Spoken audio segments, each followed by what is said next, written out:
Good morning, everyone. I'd like to, at this time, call the Nash County Board of Commissioners meeting for September the 7th, 2021 to order.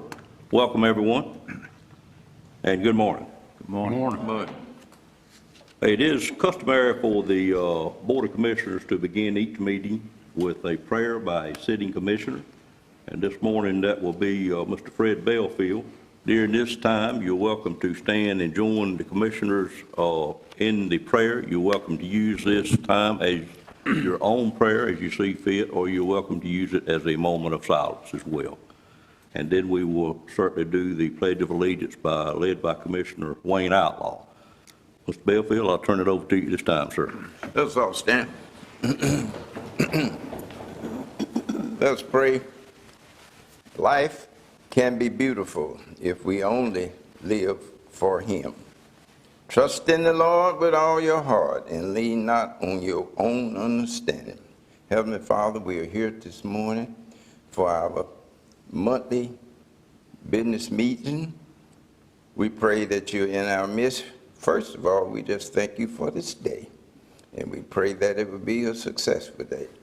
Father, we have an agenda, we have challenges, and we pray that you will lead and guide us in making decisions that will be in the best interest of the citizens of Nash County. Bless us in this hour. These blessings we ask in your name, amen. Amen. Amen. Would you join us in the pledge?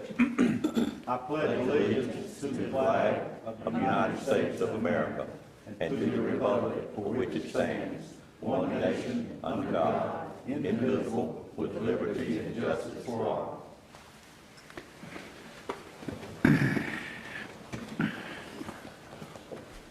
Thank you, Commissioners.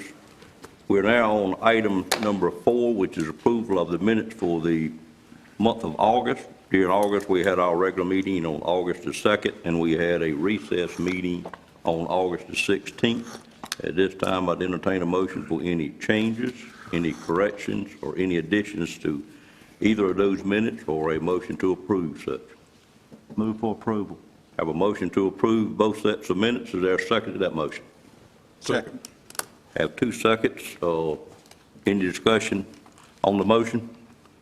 All in favor of the motion, let it be known by saying aye. Aye. Any opposed by a like sign? Minutes stand approved, and Madam Clerk, we thank you as always for a great job you do with minutes. The next item is an item that's on our first meeting agenda each month, and it is for public comment. And during this time, anyone that's here today that has something on their mind that the Board of Commissioners may help you with are certainly welcome to come up and let us hear what you got on your mind. If it is on the agenda somewhere else or a public hearing, we would ask that you wait till that item comes up. And we do ask you to sign up out front prior to the meeting, and I'm delivered a list. If you happen to miss that part that you needed to do that, this board is very accommodating to the citizens' needs, and we would be glad to hear from you after those that have signed up. So at this time, I do have one person signed up, Ms. Battle. So Ms. Battle, you can come forward, ma'am, and state your name and address for the record, and be glad to hear from you, and welcome back, Ms. Battle. Thank you. Dorothy Battle, 13343 Taylor Store Road.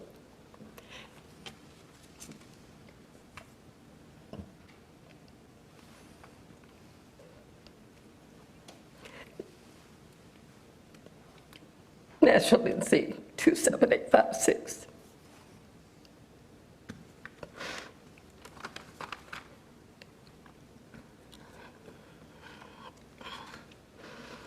Excuse me a minute.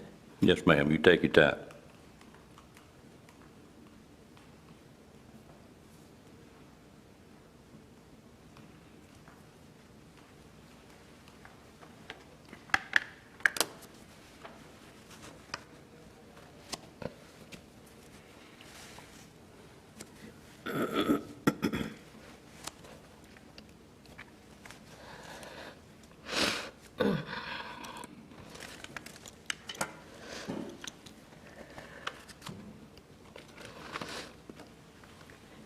Good morning, giving honor to God and to this Board of Commissioners.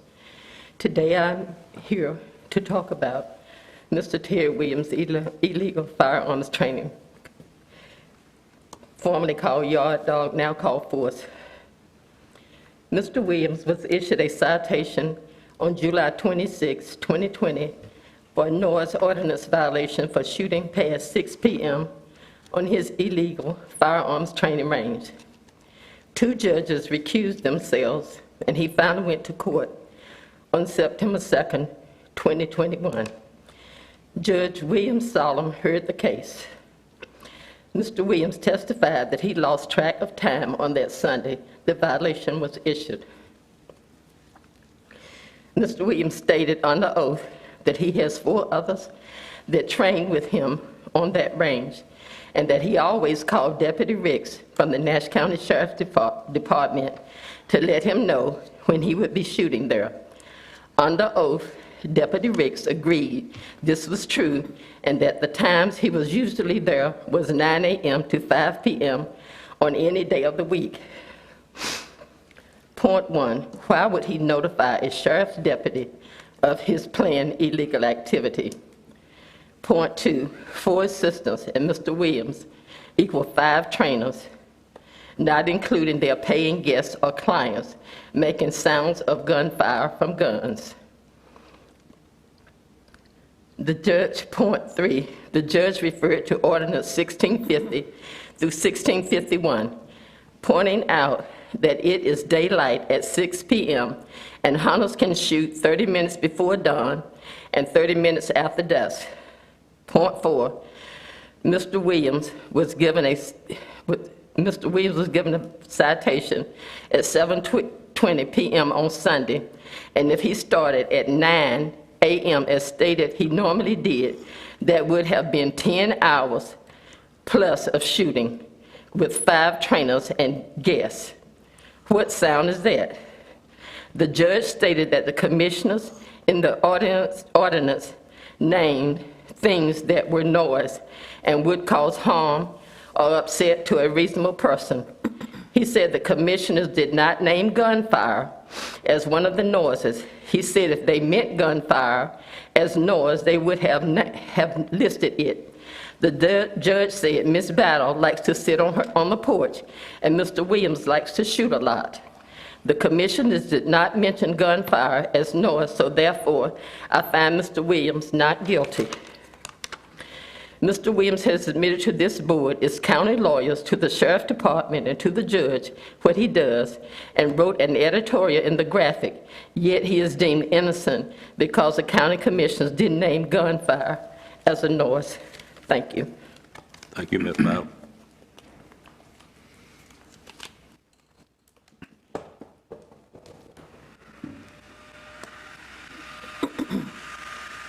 Is there anyone else that wishes to speak under public comment? Seeing none, we will move to item number 6, which is the economic development update on the Carolina Connector Intermodal Transportation Facility. And I will call on Andy Hagee to introduce the people that's going to make this presentation. Good morning, Andy. Good morning.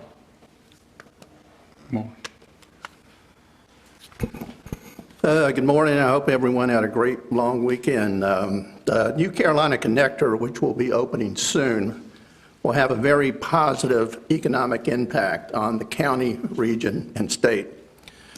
The intermodal terminal will further enhance the county's efforts to attract manufacturers and distributors that want to be close to the facility and I-95, and it will also serve and expand our existing industry. In addition to the Carolina Connector, Nash County has all the advantages for companies and developers to grow, especially 500 acres of county-owned land, industrial land, within a 30-mile radius of the facility. Now, to provide you with an update on the Carolina Connector, I would like to introduce virtually, hopefully, to Kellen Riley, who is Director of Business Development for CXX Transportation. Kellen works closely with the County Department of Economic Development to help attract new businesses to Nash County and service our existing businesses. And Kellen, I'd like to thank you for joining this morning, and there he is. And as Chris Chung, last time we did this, I believe, hopefully, I think, according to Jonathan, he can take questions and answer questions. So, Mr. Chairman. Thank you, Andy. Thank you, Andy. Can everybody hear me okay?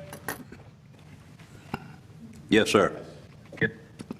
Perfect. Well, good morning, and Andy, thanks again for the introduction, and thanks to the commissioners to allow me to come and talk here, at least virtually. Andy had invited me to come up. We're in this weird environment where we every other week there seems to be a change in our travel restrictions, so you'll forgive me for not being able to make it in person currently, but hope to make that certainly something on the schedule here in the next few months. I'm gonna shut off my camera here, and then I'm gonna switch to a presentation. And yes, there's plenty of time for questions. If somebody has any clarifying questions as I'm speaking, kindly just butt in and please chime in with any things or comments you may want to pose to me. So bear with me 1 second. I'm going to pull this presentation up and we'll go through it pretty quickly.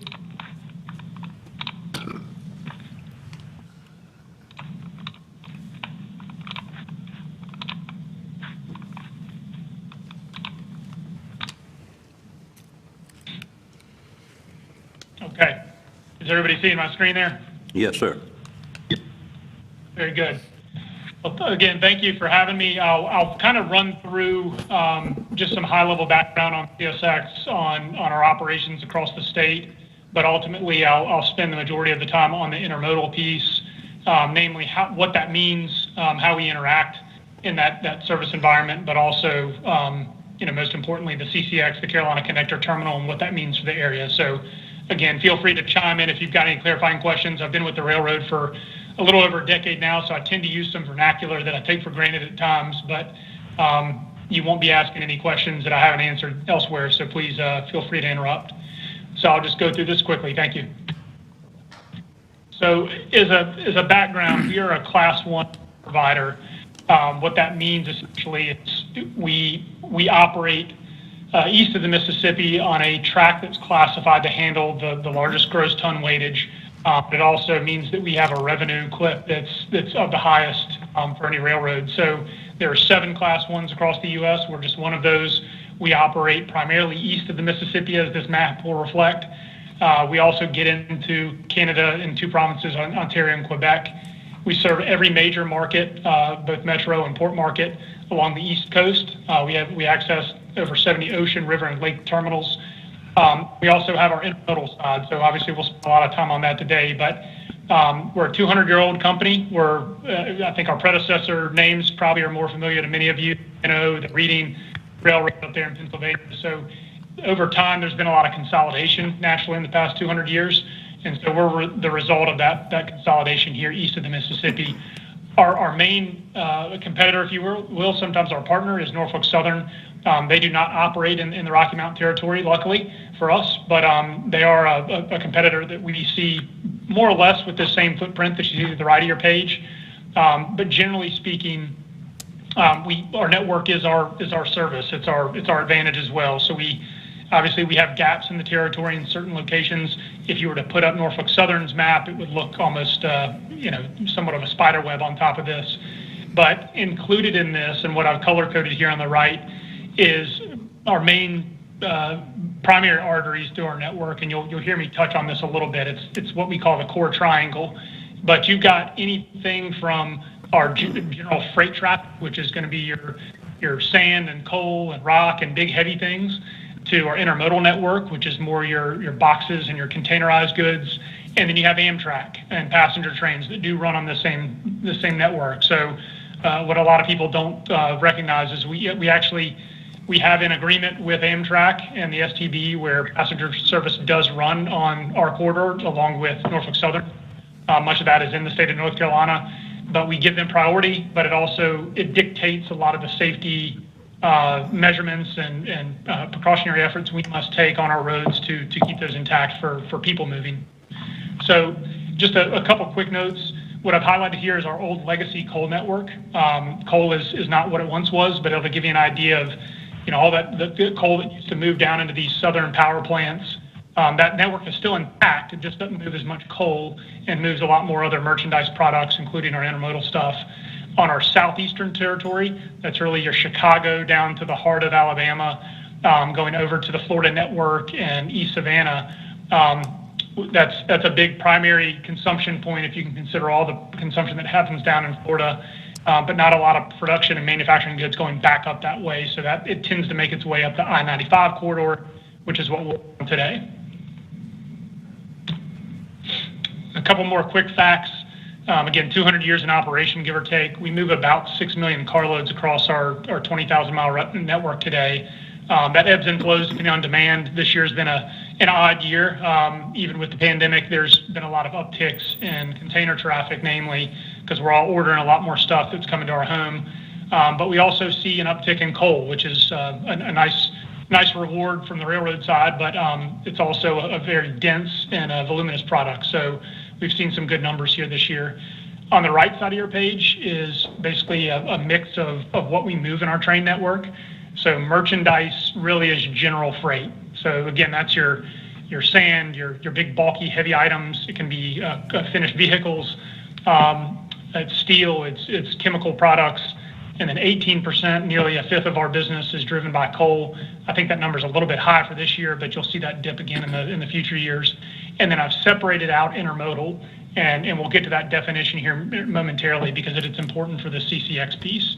And then to the far right, you'll see a mix of all the various products, how they kind of fit in that merchandise realm. So you'll notice that chemicals and coal tend to compete for the majority of our resources historically.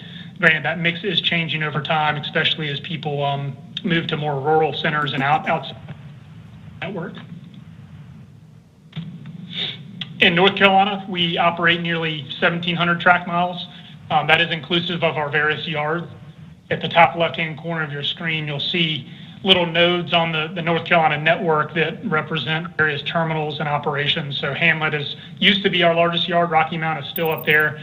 Almost the rainbow-looking symbol is what our TransFlow would represent. So that's where you have a non-rail served customer. So you may have somebody in Nash County that wants to or already ships by rail, but they actually don't have direct rail to their site. So they get the benefit economics of it, but they're actually trucking over to that terminal, which is the same that they'll do for the facility. As of this was 2020 data. So in full year 2020, we employed about 550 people, a handful of retirees, and that includes a payroll of 70 million. So we're obviously a pretty substantial employer here in the state, and expect that to continue here in the future. On the right side of your page, just an idea of some of the products across the network here in the state. And then we've got 2 select sites, and these are our premium industrial parks, one being very close to Nash County, the other being closer to Brunswick. These are sites that we've certified as being advantageous and premium rail-served facilities that could attract a major manufacturer. So let me go into the kind of the meat of the conversation here, and just for definition purposes, I'll go through some of this detail almost in layman's terms. Some of this may be familiar to the folks on the phone or in the room there, but it helps to differentiate what intermodal is versus our general freight. So the graphics will help explain this a little bit, but what CCX will be or is an intermodal terminal. That is different from a rail yard. It's different from a merchandise or a bulk rail shipper. So again, I've talked about these things like the heavy, dense products like coal, sand, lumber, things that you have probably historically attached to the railroad is what we consider merchandise or general freight. What intermodal is, on the flip side, is essentially what you see moving on the back of a truck. In fact, it is exactly what's moving on the back of the truck, because that chassis, so the box that is attached to a truck, 18-wheeler going up and down 95, is that same box typically that is going to be stacked, oftentimes double stacked, into a train. So from an international standpoint, when we're talking about intermodal, we're simply talking about those 20-foot or 40-foot TEUs is what they're called. They're those big steel or aluminum boxes that come in off the ship in the case of international. they'll load or unload at a crane, typically at a port. So think a port of Norfolk, Wilmington, or Savannah, or Charleston. And then they'll stack those boxes that were simply sitting on a vessel moments ago, and they'll stack those on a train.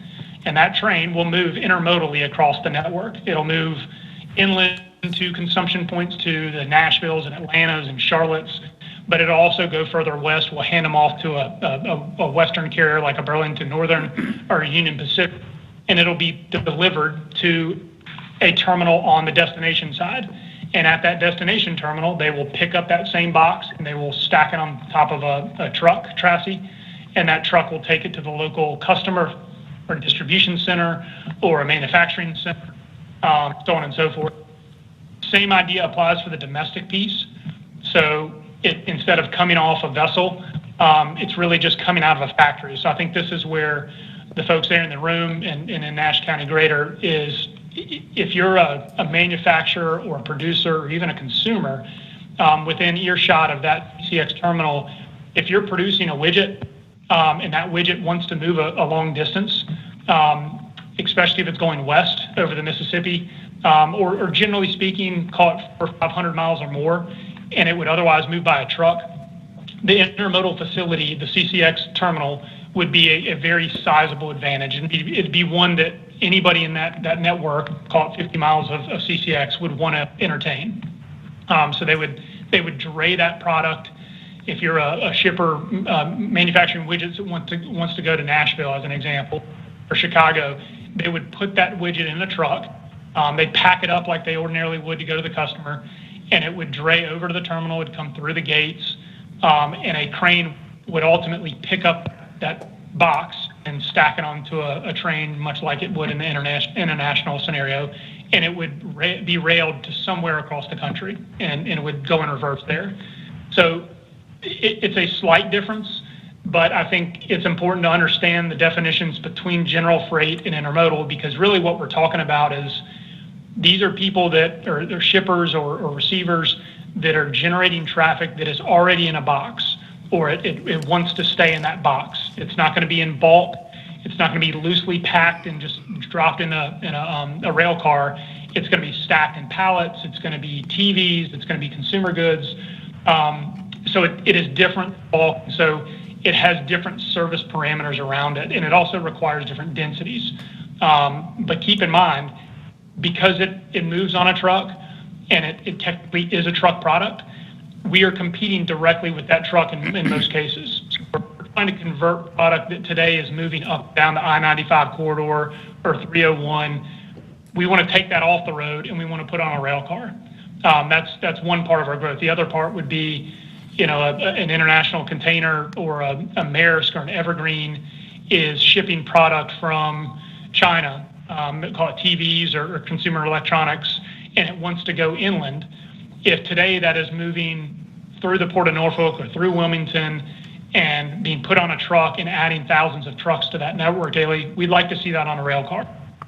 So that's the idea. Hopefully that makes sense, and if it doesn't, please chime in and ask me to clarify further. So this is a quick just overview of our network. We've got roughly 30 intermodal terminals here today, east of the Mississippi. Now, those do include some of the port terminals, so we don't necessarily own and operate all 30 of these. They might just be Virginia ports or NC ports that's operating the facility, but we do service 30-plus terminals today, Rocky Mount being the most recent one. And these can be both domestic facilities or they can be international only. It just depends on where we are. Most of the ones that are closer to the East Coast tend to be international, whereas the ones that once you get further inland, they tend to be mostly domestic. And then on the right side of your page, again, I just want to hit on this core triangle piece. Obviously the triangle doesn't fit entirely within our network, but if you kind of look at these as broad geographic territories, if you look at that top, call it around 9 o'clock or 10 o'clock on your page, that's really your Ohio Valley. Think of your Chicago, your Cleveland, Cincinnati, Detroit. All the consumption and production that happens in that territory is kind of one center of traffic. And then you've got the Northeast corridor, which is your obviously your New Yorks, your Manhattan consumption point, your Buffaloes, going over to Baltimore, Connecticut, Boston market. That's that Northeast geography, and then you've got your southeast geography, which is the bottom portion of that apex of the triangle, which is your Florida consumption market, your Atlanta's, maybe your southeast Georgia. So if you just kind of think of how trains want to move, we're really trying to hit all the density in this area. So if you're an intermodal train, you want to pick up all the production that's happening in a given territory, and you want to move that production out into a consumption point, which might be the Northeast or the Florida market, or you want to consume it in a certain market. So again, Florida is a big consumption market, Atlanta is a big consumption market. So you kind of follow that triangle on our train, and that's where we're hitting. So once I get into these next slides, you'll recognize we had nodes elsewhere on our network that captured the left portion of the leg in the density, but this Rocky Mount, the CCX facility, is really what's hitting that eastern leg. I'll kind of gloss through this quickly because I'll hit on it later, but the fuel efficiency and the overall footprint of an intermodal facility in intermodal runs is very impactful. So on average, we're moving 280 trucks worth of product in an intermodal train. So you can understand the efficiency of that alone is pretty significant. Rail is roughly 4 times as efficient as a truck, and we can move roughly 1 ton of freight, almost 500 miles on a single gallon of fuel. So from a carbon offset standpoint, from an efficiency standpoint, hard to beat. Vessels might be the only competition there, but given what we can move from a density standpoint from one point in the country to another point in the country, it's a very good story to be able to tell a lot of these shippers that have ESG policies in place. We look to work with them to offset that carbon footprint where we can. So I'll now kind of zero into the Carolina connector and really the main focus of this conversation. So a little bit of background on the history of how we kind of found our way into Rocky Mount. You remember that last slide there where it kind of showed the triangle, which I'll kind of highlight with the map here. So if you see kind of where that triangle fits here, we had density in these corridors. So we have intermodal facilities that are kind of running this western leg. We certainly have density in terminals that runs this northern portion that took us from the Midwest over to the Northeast. But we were missing this consolidation point along the I-95 corridor, which certainly you all in the room know this better than I do. Andy Havey certainly has probably mentioned this, where that Nash County, Edgecombe County area is about equidistant between your Northeast market and your Florida market. So from a geographic standpoint, having density and consolidation of transportation here, think of like a UPS sorting center. Being right here is very advantageous for not only the local market, but also for people that want to move from the Northeast down to the Southeast by way of train. So when we started back here, looked at a North Carolina facility, we had just come off the heels of opening up a Northwest Ohio terminal, which is state-of-the-art, still is today, it acted as the UPS sorting center on the northern portion of our network. So it took all that traffic that either wants to move from the West Coast over to the Northeast, or vice versa, wants to move through the ports of the Northeast, going over to the inland markets and further west. It was a consolidation point right here in Northwest Ohio. So, anywhere from 100 to 150 trains a day would come through that terminal. They would consolidate much like a sorting center would, and then they would spit all that traffic going to the east into the various blocks they need to, and finally to their final destination.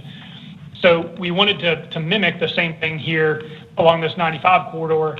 Probably in 2015, maybe beginning of 2016, we had zeroed in on Johnston County, Selma specifically, and some of you may know this, but we had taken a lot of efforts over the course of that year or two to really solidify what we were going to do there in Selma.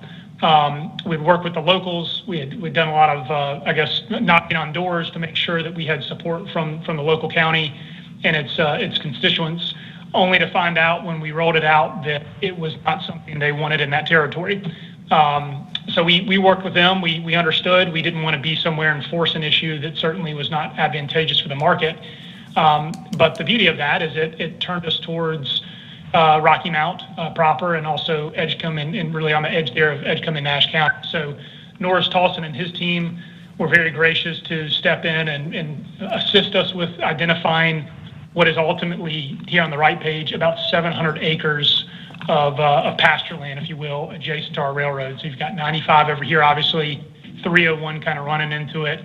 But this blue area here is representative of about 700 and change in terms of acreage, 300 of which is ultimately the rail terminal. So we zeroed in on Rocky Mount.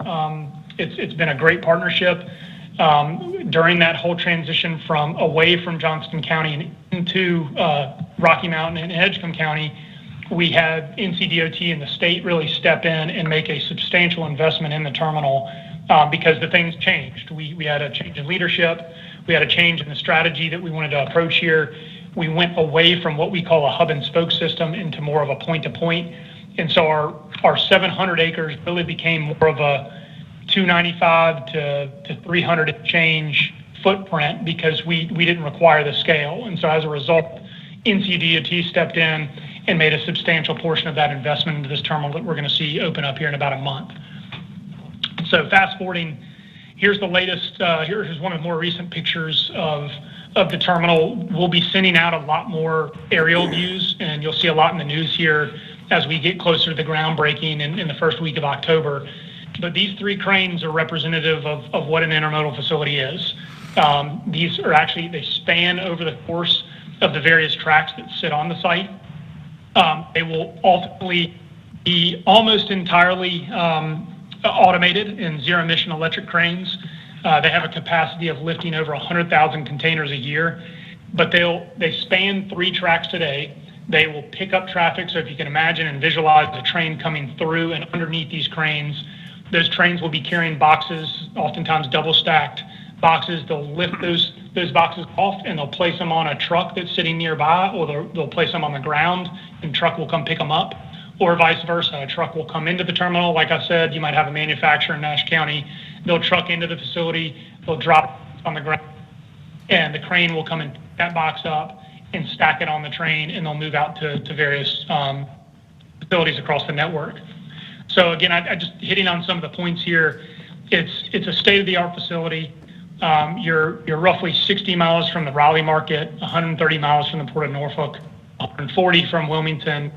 You've got all the shippers will benefit largely from that strategic location halfway between the Northeast and the Florida markets, and obviously the local proximity to the Triangle region, which is a major consumption point, but becoming a very major manufacturing point as well. We've seen a lot of good things out of Andy's territory and certainly CGP's territory that's going to bolster the traffic and the production that wants to go out of this facility and into the greater network.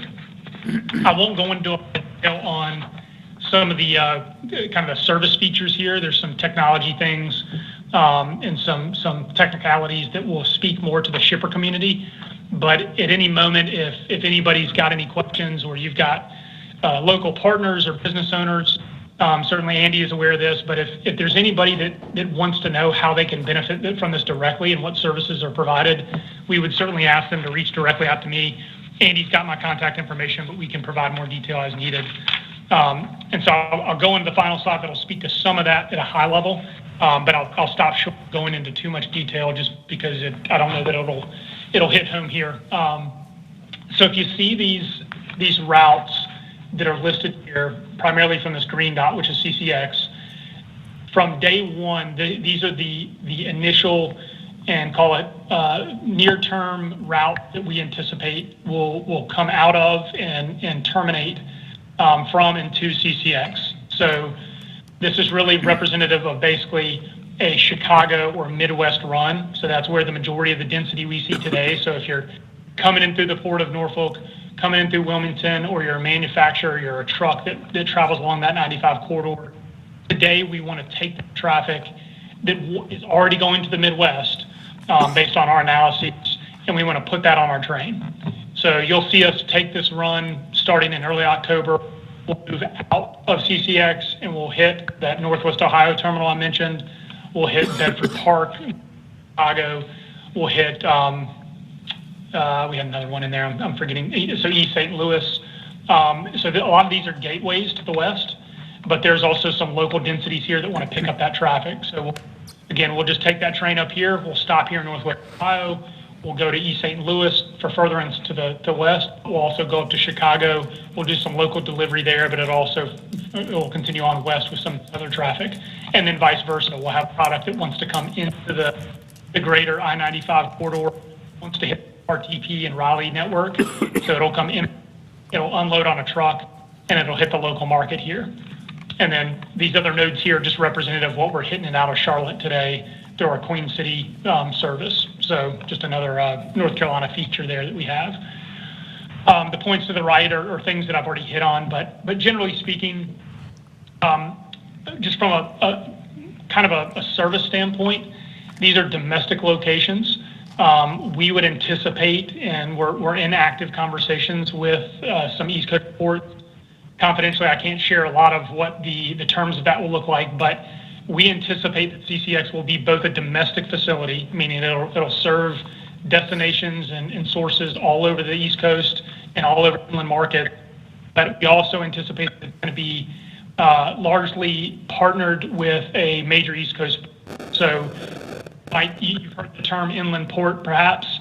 We could see where this could operate, at least in part, as an inland port where it doesn't have water access per se, but it acts as much as a Port of Norfolk or a Wilmington would, just without the water. So the ship pulls in, it loads those containers directly on the train hits here, and the customer never knows the difference. So you'll see a lot of changes, and then you'll also see as volumes pick up and product wants to move through the facility, we will add other points along this map that are not yet defined. So, Andy may land a big customer or a big manufacturer in Nash County that produces widgets that ultimately go to service the GM facility in Tennessee. I'm just saying this hypothetically. If there's enough density on that line, we would want to be in that conversation with that customer to say, how can we help you offset your trucking costs? And how can we put your product on a train and get you to more destinations to service your customers and make you successful? So that's the idea, is to make this map more colorful than it is today. But today we've certainly observed that this is a main density line that we foresee being very successful for both the Rocky Mountain region, but also inland destinations. So with that, I know I covered a lot there as quickly as I could here in the interest of time, but can I answer any questions or provide any clarification on some of the things we've talked through? Mr. Raleigh, one thing I wanted to just clarify a little bit. You used the word groundbreaking in October, and I think we normally know it more as a ribbon cutting because you broke ground quite a long time ago. And I just wanted the public to know that. Yes, and I'm glad you corrected me there. Yes, we actually had and perhaps many of you were there, we actually had the groundbreaking back in April of, I think that was 2019, if memory serves me, at the Wesleyan College there off of 301, which was basically across the street, across the track, if you will, from the terminal. There wasn't much to look at the time other than the highway and just our railroad there, but if you were to drive out there tomorrow or today even, you would see these cranes that you saw on the prior slide, and you'd see about 300 acres of asphalt and some buildings up. So, yes, sir, you are accurate. We have had the groundbreaking. The ribbon cutting will occur, I think, in the first or second week of October. We're waiting on the governor's office in North Carolina DOT to give us a little more detail. So, right. Thank you for that clarification. Yeah, a very nice event when you had your groundbreaking. Any other questions from commissioners of Mr. Riley? Yeah. Mr. Belfield? Mr. Riley, do you plan any, of course, I knew it would be based on economic development across Nash County, any sublines across Nash County? Are you going to be working with what rail companies we do have? I think it's two others other than CSX. Yes, sir. So let me answer that a couple ways, I think, to maybe get to the point. So what the difference here in this intermodal facility is it's truck in and truck out, with obviously rail going in and out as well. But for any customers, whether they be existing or future customers, that require direct rail access, many of which are already located in Nash County. They may take bulk freight to their door or ship bulk freight outside of their door, and that won't change. What this terminal offers is for anybody who is shipping a containerized product that is not moving by rail today in bulk and wants to keep it in that box, or perhaps it's moving in that truck today long distances, this terminal hopes to capture that and provide substantial cost savings by doing so, and get you, a truck move that wants to go from Nash County, North Carolina to California. The cost of that and the timing of that is significant, and so we would look to advantage that customer and put it on rail, and also if it's a substantial density, certainly if we can handle that. But the other part of your question I think you were asking is, would we continue to work with other railroads in the area? Absolutely. We've got a lot of short line connections that go through Nash and Edgecombe and elsewhere, and those partnerships will remain. So really, this is additive to what we do there today. And again, should Andy and our team work to land a big manufacturer there, this would be a big selling point. We would be selling them on the concept of not only can you have direct rail access if you want it, should you only be a truck shipper today or truck receiver today, you also have the optionality and the proximity to a terminal that very few across the country can say they have. So it's a big selling point. It's a big, I guess, a point of attraction and appeal to a major manufacturer to have this supply chain advantage that few have. Hopefully that answers your question. If it doesn't, please let me know. Employment. What's your projection that of increasing employment here in immediate area here, especially Nash, Edgecombe County? So given how advanced in technology this terminal will be, we anticipate that the direct jobs will probably be, meaning the ones on site, will probably be less than 10 employees. But that said, NCDOT did do a study when we announced the terminal, and they've gone through some numbers. The ancillary and indirect jobs that they anticipate is over 1,300 once we reach full capacity. So what we're really talking about there is it's not only truckers and logistics companies, but it's also local manufacturers and suppliers, and ultimately an intermodal terminal tends to attract big boxes. So think of your Amazon, your Target distribution centers, your Walmart distribution, your major 3PLs that want to move traffic all over the networks. You've got supplier structures and people that provide chassis and fuel centers, and so that's where that 1,300 figure comes from. Is a lot of the ancillary stuff that is born out of that. But in terms of on-site direct employment, we're anticipating less than 10 because, again, most of it's automated. So really, you've got people that are checking the computer screens, making sure the technology is working appropriately, and then you've got some security measures out there. But it's the indirect jobs that we're anticipating is going to be the biggest impact. I asked that first question because I noted in your presentation that you said this terminal will help reduce CO2, carbon dioxide, which is a good thing because of the climate change that we have now. So I was glad to hear that. Yes, sir. It's nearly zero emissions. These trains are entirely electric, so we're stewards of the neighborhood as well. We understand, operating railroads across our network and rail yards. Oftentimes, people complain about noise and traffic and coupling and decoupling of locomotives, but you'll be surprised at how quiet these things are. In many ways, it goes unnoticed, but from an emission standpoint and from an environmental friendliness standpoint, these are as advanced and as technology efficient as you can get in this environment. So we're happy to be a part of that and kind of hammer that message home with the right people. Other commissioners have a question or comment? Mr. Rowley? Mr. Lamb, do you have a question? Yeah, a couple of questions following up on Commissioner Belfield and the climate change. I notice in an early slide that it was 18% of your total business is coal transportation. Just wondering what that was 10 years ago and how y'all project that 10 years from now. And I'll go ahead and ask the other two questions. Whatever happened to the double stack Baltimore tunnel, was that resolved? And the 400 acres that is not part of the current footprint, what is the future use of that 400 acres? Very good question. So I'll start with the,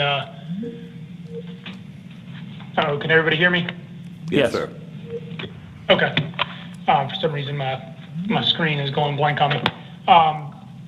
So on the coal side, it's an interesting question because I think if you were to look back several decades ago, that number was closer to like 40 or 50%. I mean, coal with all intents and purposes kind of built the railroads, going back to the Rockefeller days and Standard Oil and those titans of industry.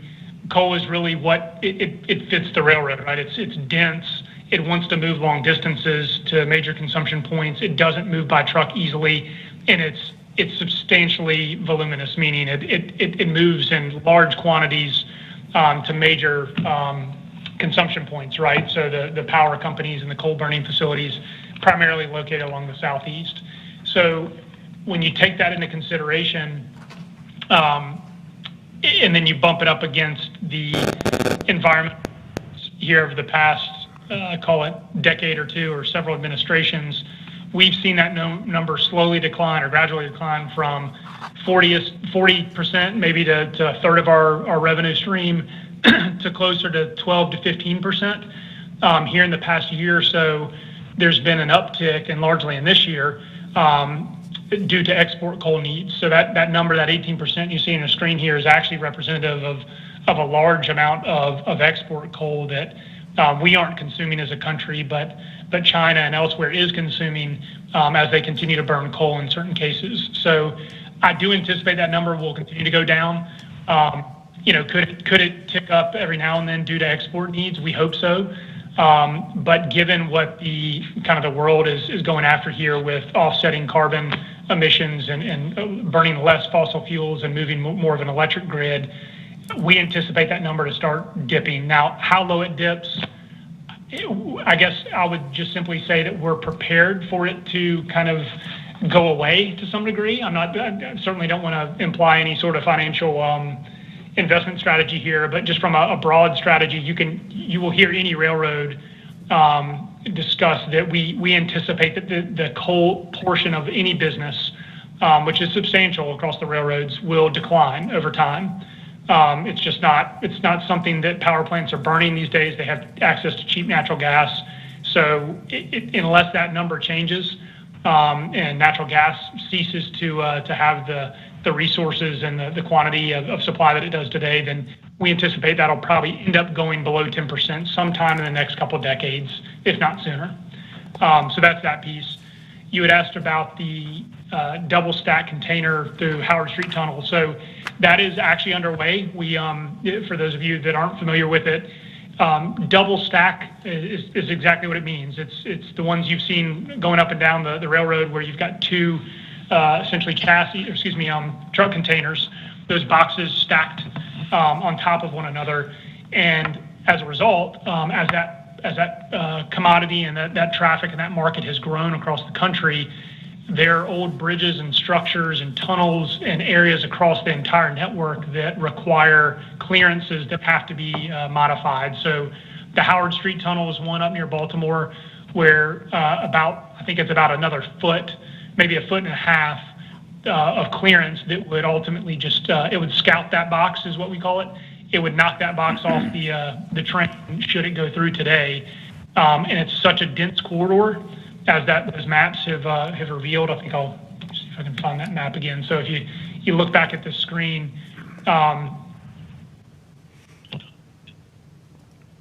okay, I'll try to pull it up again here. I'm not sure why it went off, but that stretch that kind of runs parallel to 95 going up to that northeast consumption market is a big one, and today we're kind of routing around Baltimore because of double stacks, which is inefficient.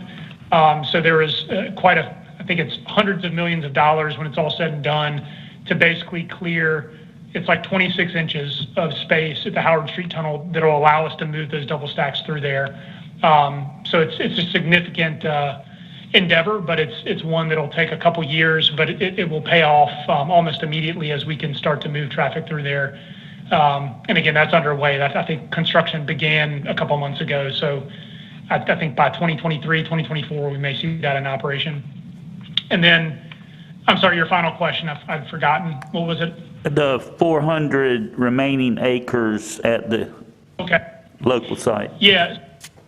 And really this is where my role is probably most active, is that excess acreage that was previously preserved for the footprint and is now excess is going to be marketed. And so Andy and the CGP team and others, we will ultimately look to master plan that facility and ultimately make it available to manufacturers and to the producers and even consumers that want to utilize the terminal. That would be our primary goal, is to prioritize people that are going to use and companies that are going to use CCX, whereas Amazon, a Walmart distribution, those are conversations that we will continue to have and expect to have more of, so that we can carve out space for them or other folks to use it.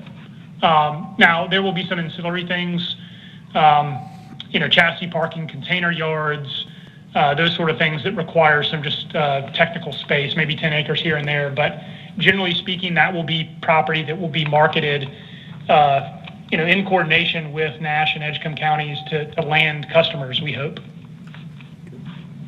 Thank you.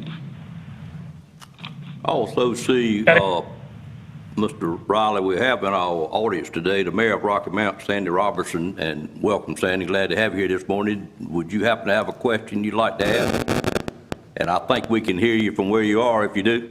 I'm confident you can. The question I have is actually with Vanter asked, and that was with regard to the surplus land, the 700 acres, and then get a current brief, and I think that was answered very sufficiently, and thank you for recognizing me. Yes, sir. Thank you for being here. Mr. Riley, we greatly appreciate you being here this morning and updating us. I think it's very important. We are streaming live, and hopefully a number of our citizens will also hear what you had to say today. It's an item that has been of great interest to the Board of Commissioners here. Personally, to me also, I relocated to Rocky Mount at the grand age of 2 weeks old many years ago because my father went to work with Atlantic Coastline Railroad. So I've always been very interested in what goes on at the railroad. But again, we thank you. No further questions from commissioners? Seeing none, we look forward to your ribbon cutting, sir. Yes, sir. Thank you all for your time. Appreciate it.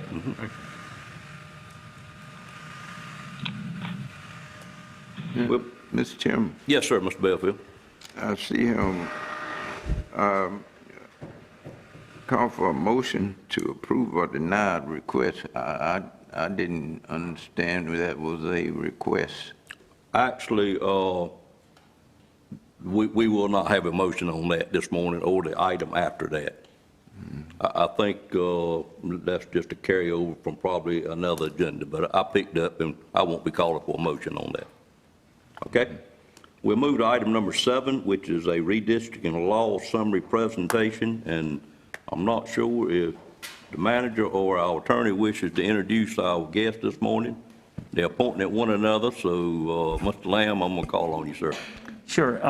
Thank you.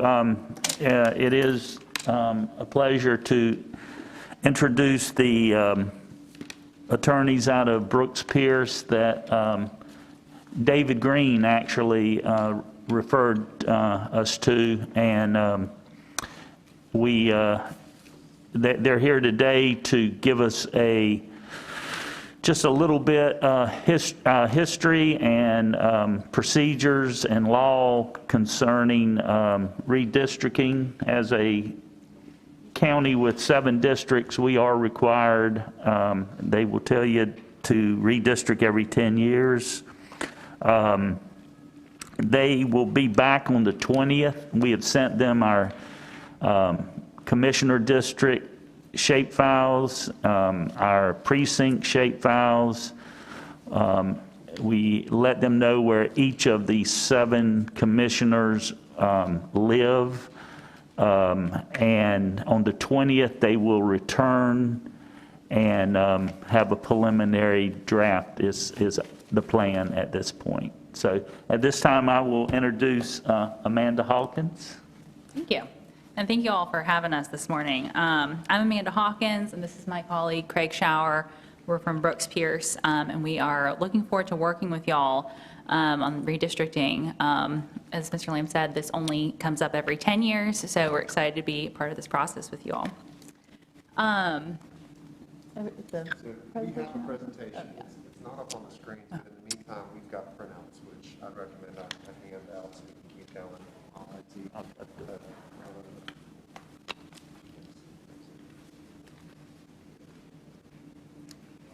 And so our goal today is to go over the timeline and the process, what that's going to look like, the types of things you can consider in redistricting, and then we'll get feedback from you all on what kind of factors we might want to consider, and we'll take that to our demographer. The demographer will take that information as well as the information Mr. Lamb's already provided us with the maps, and draw a draft plan. And so if you go to the page 2, this has a timeline of what the process is going to look like now that everyone has a copy. Could we, Amanda, if you don't mind, could we pause just a minute and see if we get this up Sure, yeah. for our viewing public? And if not, we'll certainly move on. Just one question. You mentioned comments from commissioners. Are you looking for something today, or you'll be looking for something after your presentation to be brought to you between now and the 20th? I think we would like it today, if possible, so we can take it to the demographer. It will be fairly informal, and if you all need more time, that we can absolutely work with you on that. I think we probably would need a little bit more time, because Okay. we have had 0 discussions on this far. How are we looking, guys?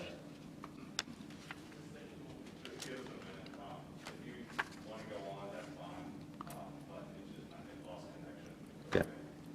Well, let me know something in a minute. I'd really like to have it on the screen for the viewing public if I could.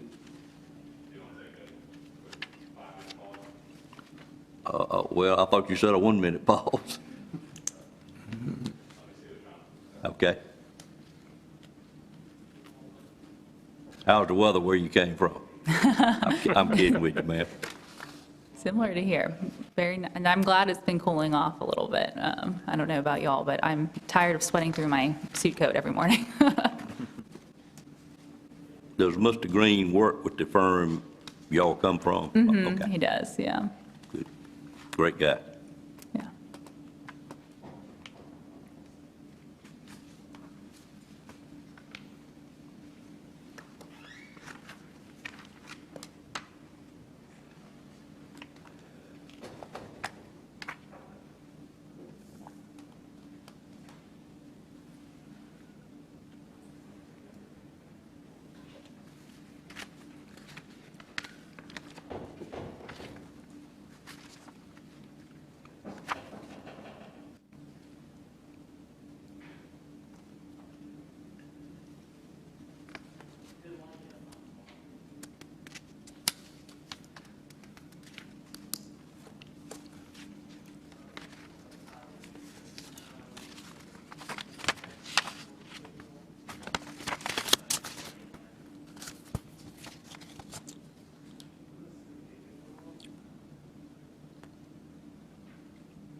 Amanda, I guess we probably should go ahead. I apologize for holding you up. I would That's all really right. like to have it available, but we can circle back around.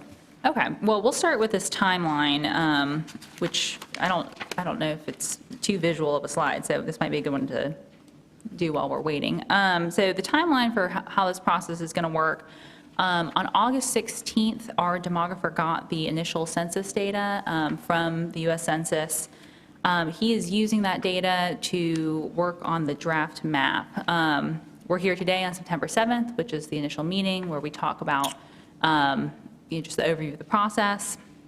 The demographer will create a draft map from which we can start. And so that will take into account the new populations, the factors you all tell us you want to consider, and then we'll work from there. So, just to be clear, this is a draft map. It's not set in stone. We can certainly move the lines. If there's a line drawn through a neighborhood that you all think shouldn't be here, we can absolutely change things. You all know the county much better than our demographer, certainly. And so we can make whatever changes you all need, but we do have to be done by November 17th. That's set by statute. And the county will need to pass a resolution approving a map at that point. So we'll have a couple months to make any changes that are necessary. And at the September 20th meeting, our plan is to have the demographer on the line so he can answer any questions, about the map that he drew. And then, filing period opens, the election season begins. So we'll go to slide 3, page 3. The first question before we get into the factors, drawing the lines, all those things, is whether or not we actually can redraw the districts. You don't always have to redraw a district. It's only, under statute, it's only if there's a finding of substantial inequality. Substantial inequality has a meaning that's been defined by the courts. And so that you use two different tests to determine whether or not, or you can use two different tests to determine whether or not there is substantial inequality. There's the 10% test and the 5% test. And basically, what these tests do is they look at what the ideal district would look like based on population and figure out what the deviations are from, what the actual populations, how the actual populations deviate from that. So to use an example, if you had a county with 100,000 people in it and you had 5 districts, the ideal district, if you could divide the county up evenly, would have 20,000 people per district. Obviously, not everyone lives in a nice grid among a square county, so the districts are going to deviate from that. So say you had a district that had 18,900 people. That's a 5.5% deviation from the 20,000 person ideal county. And then say you had a district that had 20,700 people. So that's a 3.5% deviation from the ideal county. Under the 10% rule, you take the largest deviations and you add them together. And then if it's less than 10%, you do not have to redistrict. So in the example I just gave, the 5.5% deviation and the 3.5% deviation, you don't have to redistrict because there's only a 9% total deviation. But now say you have a county that has 21,000 people, which is a 5% deviation. Now you have a 10.5% deviation and you do have to redistrict. So the 5% rule is a lot simpler. You cut out that addition of the deviations and you just say, does any district have a greater than 5% deviation? So in the example I just gave, the 18,900 person district would have a 5.5% deviation, and based on that alone, you'd have to redistrict. Fortunately for us, we do not have to do all this math. The demographer will do it for us. We just explain it so you all know why we're redistricting. The 5% rule is the better rule to go by, and that's because it is a more conservative rule, and it is also the rule that, or the difference between the rules is that the 10% rule is a rule created by federal courts, and the 5% rule is created by the North Carolina courts. So if you use the 10% rule, you might be okay in a challenge in federal court, but if the plaintiff brought the challenge in state court, then you're going to be held to the stricter 10% rule. So it's safer just to use the 5% rule, which is the more conservative rule. If you satisfy the 5% rule, you're going to satisfy the 10% rule. Does that all make sense? I'm not a math person, so I find this the hardest part of the presentation, but, if you have any questions at any point, please feel free to jump in. So, as I said, the demographer will do all these calculations once he has, he has the census data, so he will do these calculations. He'll let us know if there is substantial inequality. And then once he does, then the board will pass a resolution finding as a fact that there is substantial inequality and that we need to redistrict. Okay. And then we're going to get to the next slide. So once we've determined that we can redistrict, what can we consider? The guiding principle for redistricting is really this idea of one person, one vote. You want to have districts that are as substantially equal as possible. There are some states where one person, one vote has not been adopted. North Carolina has adopted one person, one vote for its own redistricting decisions. So whether or not a challenge is brought in federal or state court, a map will be measured against this one person, one vote standard. Race. You cannot consider race when you're drawing your lines. It cannot be the predominant factor in drawing your lines. So you can't draw a district that would, for example, break up a minority group so that that lessens their voting power. Courts don't look. It's not enough that there isn't just something in the record that says we considered race. Courts will look to whether or not, how the districts are drawn. Are the groups compacted? Are they broken up? Are the districts in a bizarre shape? Have you split communities of interest? That kind of thing. So we need to be mindful of that we're not considering race in drawing the districts. The exception is that you can consider race if you want, or if you are complying with the Voting Rights Act. And so you all might have heard of Section 5 of the Voting Rights Act, which required Department of Justice preclearance. That's a separate section of the Voting Rights Act that is effectively not in effect anymore. We're talking about Section 2 of the Voting Rights Act, which still is in effect. And this Section 2 addresses the dilution of voting powers of minorities. And so when voting has not been open to participants of members of a protected group, then you can draw what's called a majority-minority district, where a majority of the people in the district are minorities. And so when can you draw this kind of district? Well, you have to meet 3 preconditions. The first is you have to have a large minority group that is geographically compact, so all located in one area. Politically cohesive, meaning that the group tends to vote similarly, and a majority bloc that votes differently, such that the majority would prohibit the minority from ever electing their own representative. And then you also look at the totality of the circumstances. So does the minority have equal participation in the board? Has there been a history of racial discrimination, voting suppression, things like that? Could you entertain a couple of questions right there? Sure. You had a good spot. Yes, yeah. A couple questions I had to see what the differences might be from 10 years ago. I heard you say that one section of the Voting Rights Act was no longer in effect. It was in effect before. It did somewhat influence what the board did. So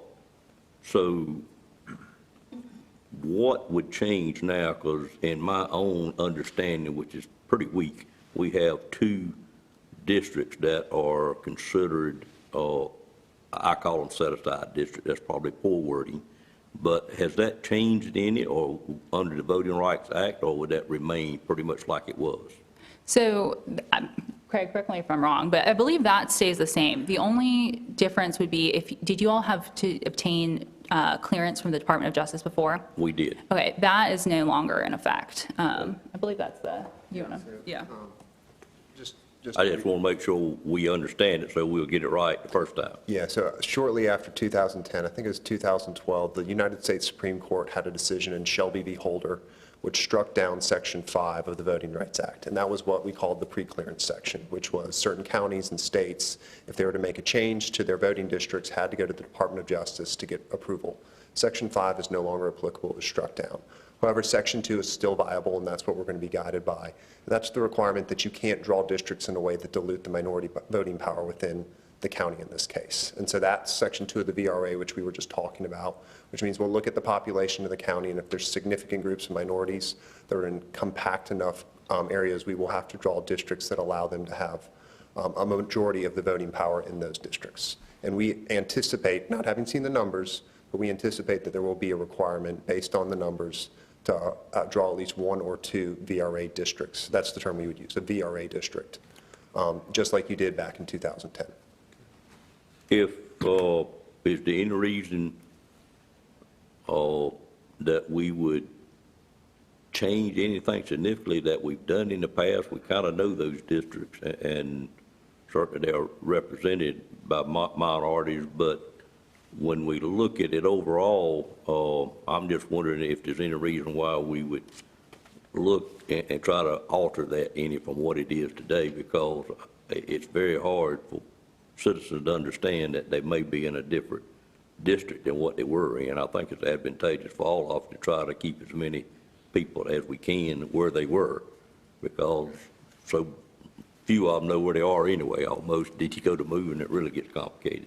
Yeah, well, the primary reason for moving the district lines is going to be population growth. Right. So if certain districts have grown too much, we're going to have to adjust the lines to bring them back into balance. Mm-hmm. In terms of whether or not we have VRA districts, it'll depend on the numbers. We anticipate that there'll still be minority groups in sufficient enough numbers that we'll need to draw districts to accommodate them. Mm-hmm. If for some reason, you know, the population of African Americans or blacks in the county has decreased significantly, there might not be a need for a second VRA district, but that's going to depend solely on the numbers. And really, the law, you know, in light of the VRA, the Voting Rights Act, and Section 2 doesn't give us a lot of discretion. We're going to be advising the commissioners to comply with the law and draw the districts that need to be drawn under federal law. Other board members have questions? Yeah. Mr. Belfield? My comment was more of a comment than a question. This redistricting for elections coming up next year is going to be partisan across this nation, state, be lawsuits and angry people hating each other. We just need to do the right thing in the beginning. And some of it is spelled out here.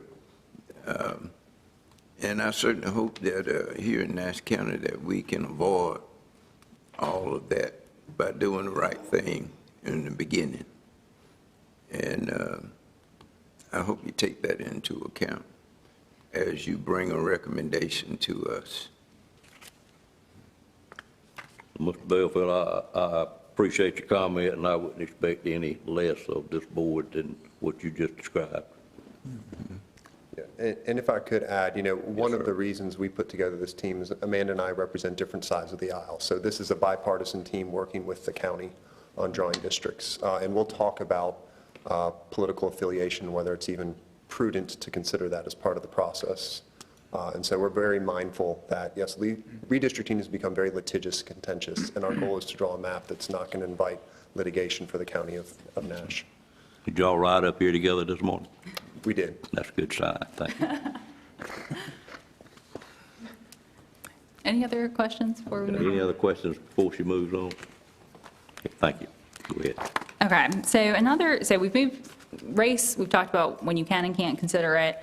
Another thing you can consider in where the lines are drawn is incumbency. So this is, you can draw the line so that you are not running against each other, basically.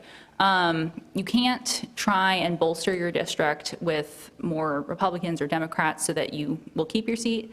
But you know, if I were running and my neighbor's running and suddenly the line's drawn so that we're both running against each other in the same district, it's okay to move the line so that we're not running against each other. Political affiliation. This is another kind of tricky one. So federal courts have said that the U.S. Constitution does not prohibit political gerrymandering. So if there were a challenge in federal court, it would not be an issue to draw the lines based on political parties. But in North Carolina, state courts, a three-judge panel has struck down maps for being overly partisan, for partisan gerrymandering twice. So three-judge panels are not binding, but it's certainly an area where people are looking at bringing challenges.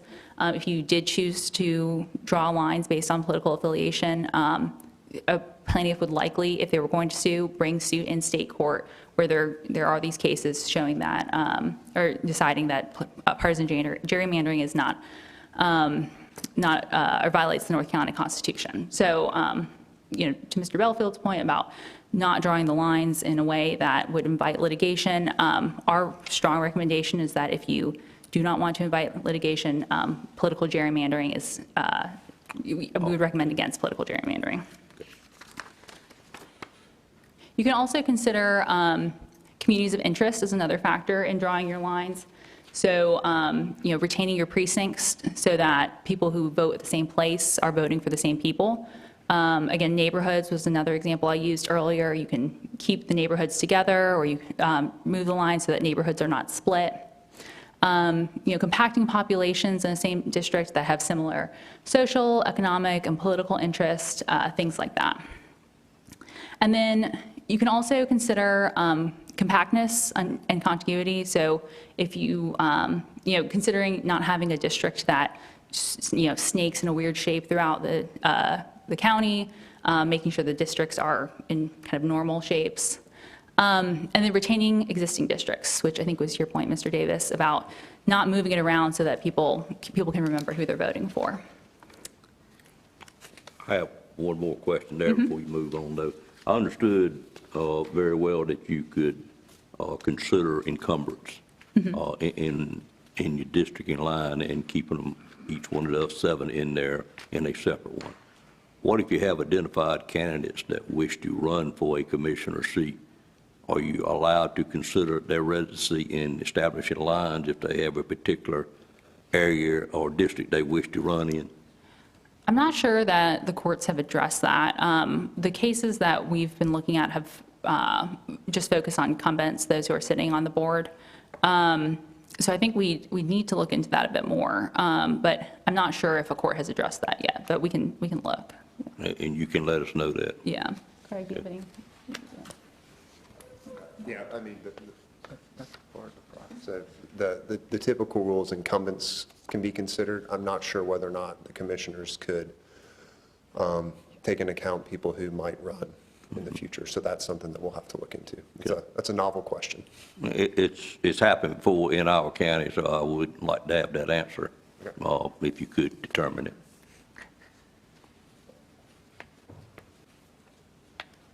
Okay. Yeah, we'll look at that.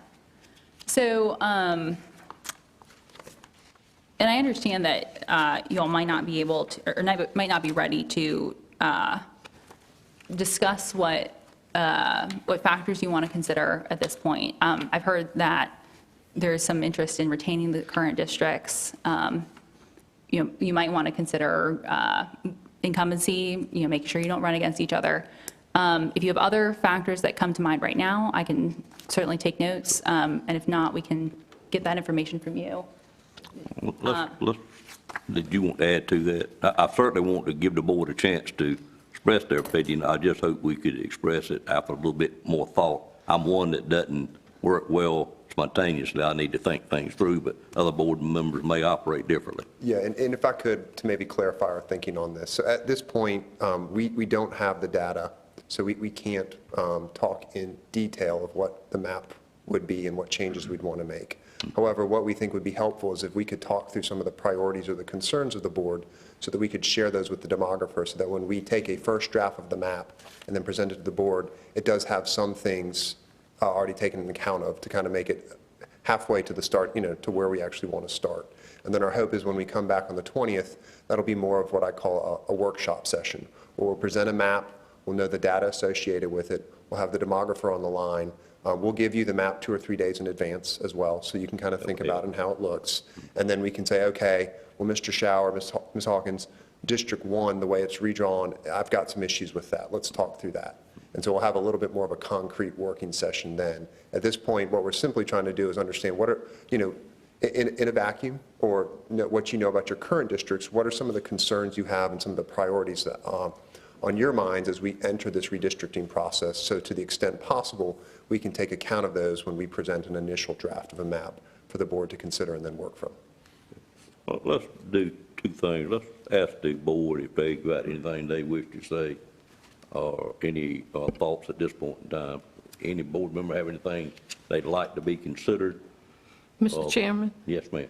Go ahead. I just really, my personal opinion, and looking at my district, I really think the population equality is what's important to me more so than anything else. I don't want the people of color left out or misrepresented, but I'm a very strong proponent for population equality. Whatever the population is, that is the way the district should be drawn, so. Other comments?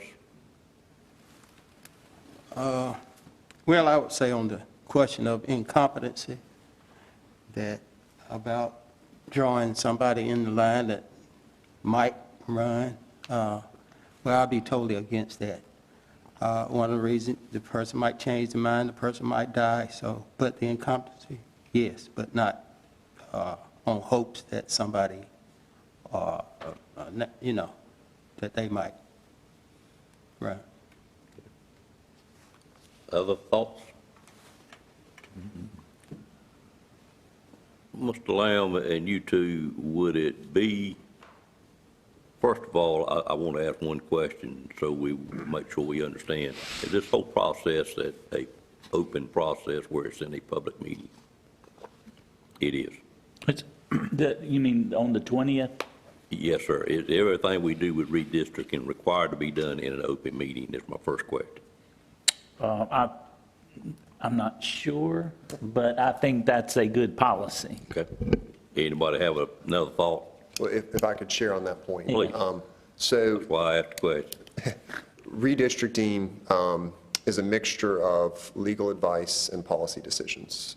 Legal advice from, you've engaged us to represent the board and advise you on this process. Mm-hmm. Part of what we will be doing, we'll be giving you legal advice. I believe you could read the closed session laws to allow us to go into closed session for portions of some of the advice we give you on redrawing lines. Mm-hmm. So I think it's possible. However, the closed session laws also prohibit you from going into closed session to make policy decisions and concealing them from the public. And so there's a gray area there that we'd want to be mindful of. But our overarching guidance when we work with boards is there's value in transparency. And we believe that a transparent process that's done in the open is less likely to invite suspicion and potential litigation down the road. And so all of the boards we've been working with, we have been doing it through open meetings and in the public. Okay. That clears it up, I think, well enough, so we'll know what to do. Mr. Chairman, following up on that question, we're talking about on the 20th having like a work session. Yes, sir. Do we want to do that in this setting or have more of a work session like we've had in the past on matters? Well, I need to ask one more question, Okay. and I think I can answer your question. With what your answer was there, is it productive for us to ask you people to contact each member individually of our board and let them express any concerns that they got, and is it legal, number two? I just see potentially, some advantages in doing that, but that's a question, Mr. Lamb, for you and them. Is that legal, number one, and do we see an advantage? And probably number three, have you done that before? So we have not done that yet, where we've spoken with individual members outside of a public meeting. I would probably want to speak with Mr. Durham about whether or not we're allowed to, and is that advisable. So if I could, I'd like to get back to you in terms of whether or not we want to speak with individual commissioners, what I'd say offline versus in a public session. Let me ask if our board is interested in that, first of all, because if they're not, there's no need to spend time on it. Does anybody see any advantage of that? Advantage Of having these people contact the board members individually with any thoughts they may have? I'm trying to make this, Fred, as open as we can make it. That's fine. Is there any advantage in them contacting you individually, members, to have any discussion with you? If you don't feel that way, I'm perfectly fine with that. You don't see the need of it. I don't see a need. What I have to say, I can say in front of everyone, so. Everybody feel that way?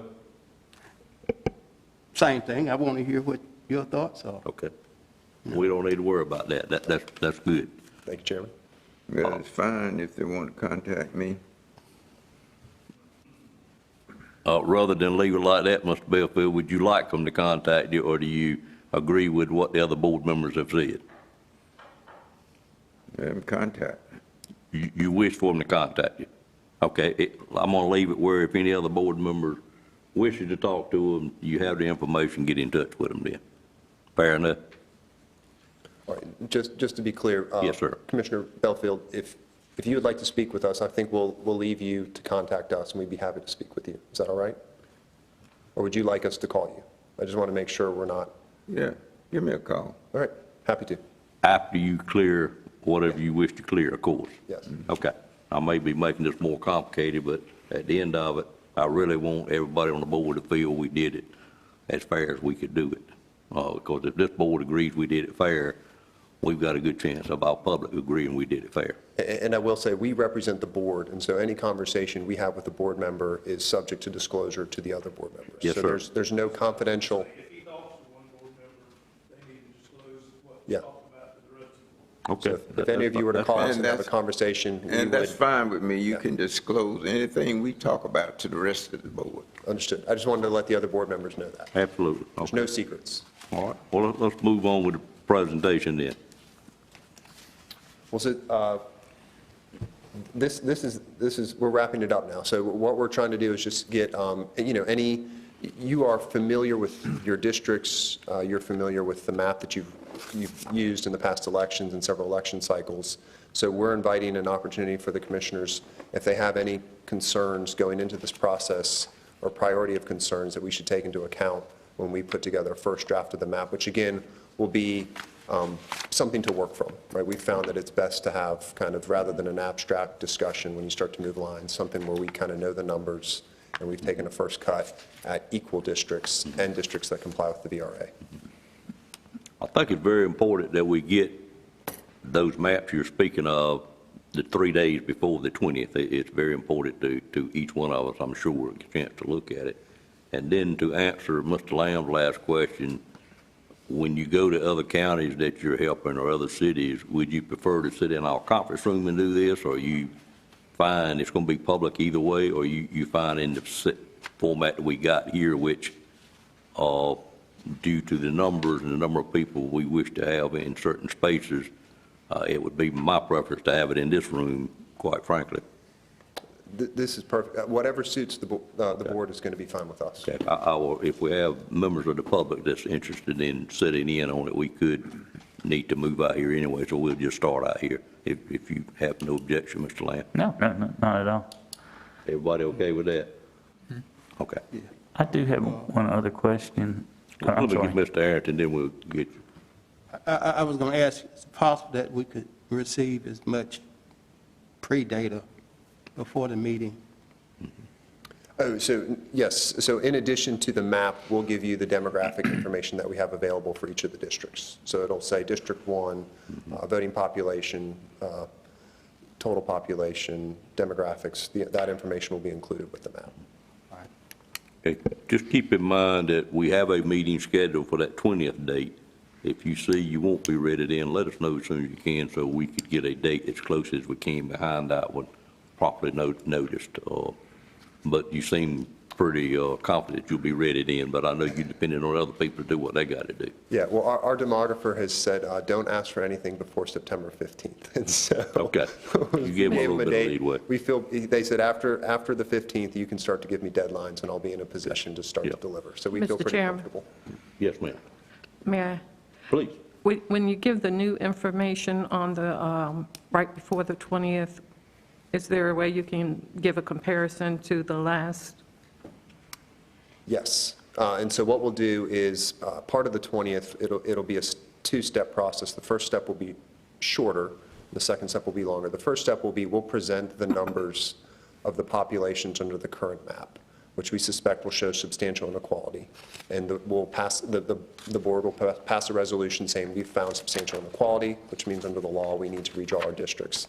And then we'll move to the second portion, which will be the focus, which is when we'll start to move the maps. So we'll include both the current numbers under the existing map, plus a new map and new numbers that we can start to work on. Thank you. I have taken the data myself and very unscientific reviewed it by district. It's not as much, it's not changed as much as I would have thought it would have. You're going to have some, and we're going to have to do some work, but it's not what I expected it to be, quite frankly. So I think that's what you'll find once you get into it. Other comments or questions? Anything else you wish to present? No, thank you. We look forward to working with you. We thank you for being here. We look forward to it, and as all of us have said, we want to make it as fair as we can and not leave any room for any challenges to it if at all possible. And I think you'll find it's very good to work with. Thank y'all. Please tell Mr. Green we said hello. We will. Vince, anything else you need to add on this, sir? I'm good, thank you. This is your thumb drive. I know. It's not, okay. Okay. Thank you. Okay, thank you.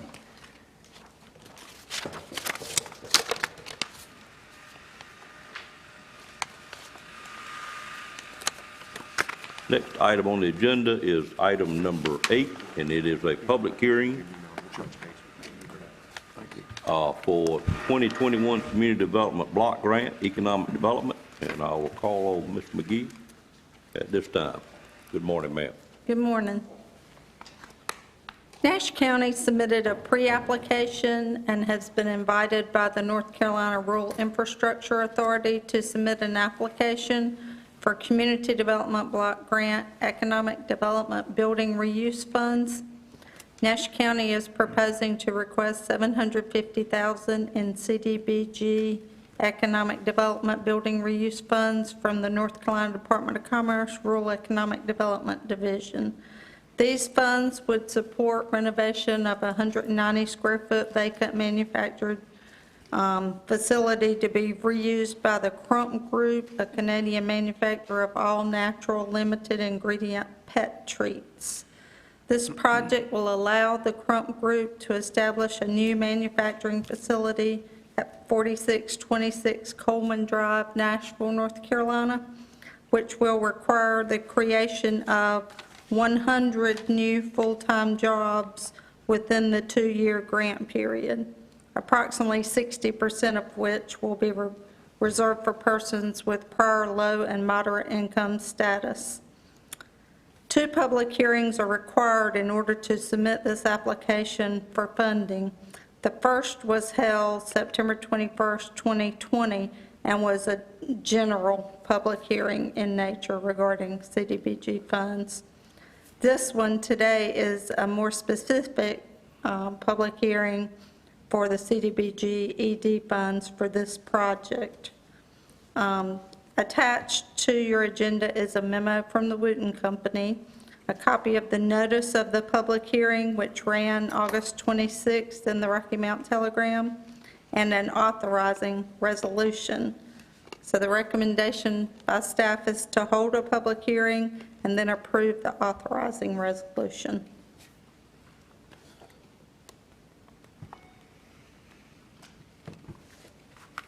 Any questions of Patsy at this time? Mr. Chairman. Yes, ma'am. She specifically said 100,000, and on my paperwork, it says 160, I'm sorry, 100, and on the paperwork it says 160 new full-time jobs, but you said 100. Yes, because there will be 160 new jobs, but the grant period is 2 years, and there will be 100 jobs within the 2-year grant period. That's what's You'll see projected. that right much when where jobs come in increments of years and the grant period will be shorter than the final count of jobs. Mhm. Other questions? Thank you, Patsy. Yes, sir. At this time, I'd call for a motion to go into public hearing on this matter. So moved. Moved by Second. Commissioner Leggett, second by Commissioner Bellfield. Any questions on the motion?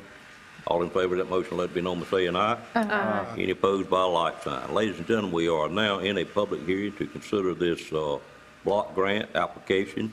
If there's anyone here this morning that wishes to speak for or against this, we would certainly like to hear from you at this time.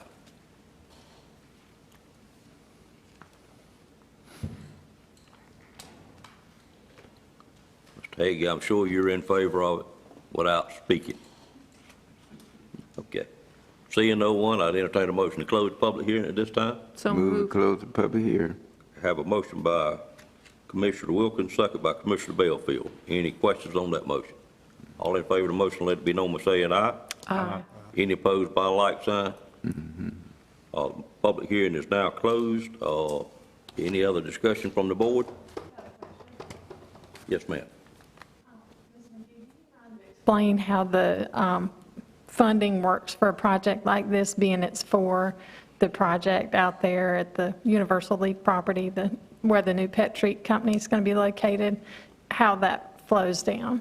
Yes, the company will actually contract for the building improvements and will supply us with the receipts, and we will draw down the funds from the state, and then we will be able to provide the reimbursement to the company. Okay. And we'll follow all the required procedures and use all the required forms for that.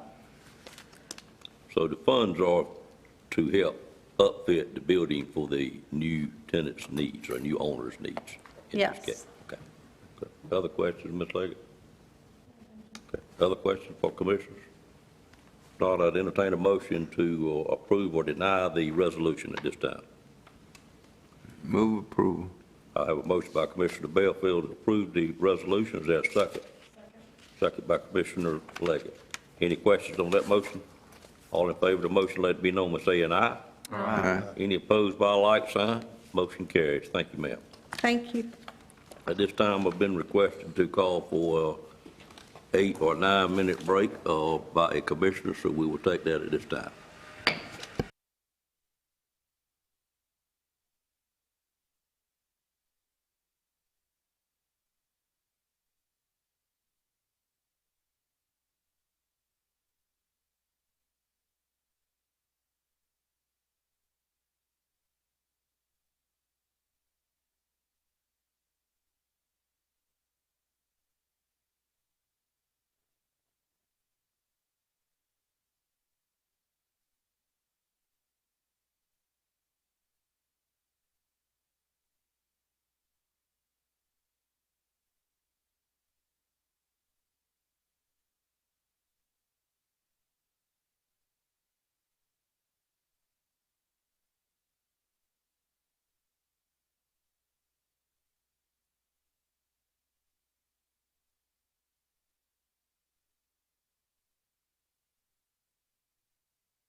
Well, item number 9, which is a public hearing on general rezoning request Z210801 to rezone 1.3 acres of land at 4495 U.S. Highway 264A to general commercial. I call on Mr. Tyson at this time. Mr. Good Tyson. morning. The subject property that is shown on the screen, highlighted in red, is approximately 1.38 acres. It was recently purchased by Donna Marie Moore, and as the chairman stated, it's located at 4495 U.S. Highway 264 alternate. This is southeast of the town of Bailey, and as you can see on both maps, it is directly along the Nash-Wilson County line. It actually clips the corner of the property right here and right here. The property is currently zoned LI, which is indicated by the purple color on the zoning map on the right-hand side of your screen, light industrial. And the existing building was previously used as a machine shop. It's located immediately adjacent to an automobile towing and repair service, which is zoned commercial right here in the red at 4521 U.S. Highway 264A, and that is a general commercial zoning district. This is a site photo of the existing building there. There's no public water or sewer service available at the site, so the existing building is served by a private on-site well and septic system. Subject property is in the Neuse River Basin, and it's not located in a floodplain or a designated watershed protection overlay district. The property owner has submitted, the new property owner has submitted this general rezoning request to rezone the subject property from LI light industrial to GC general commercial. The GC general commercial district, as defined by the ordinance, is, quote, primarily intended to accommodate a wide range of retail, service, office, and high-density residential uses.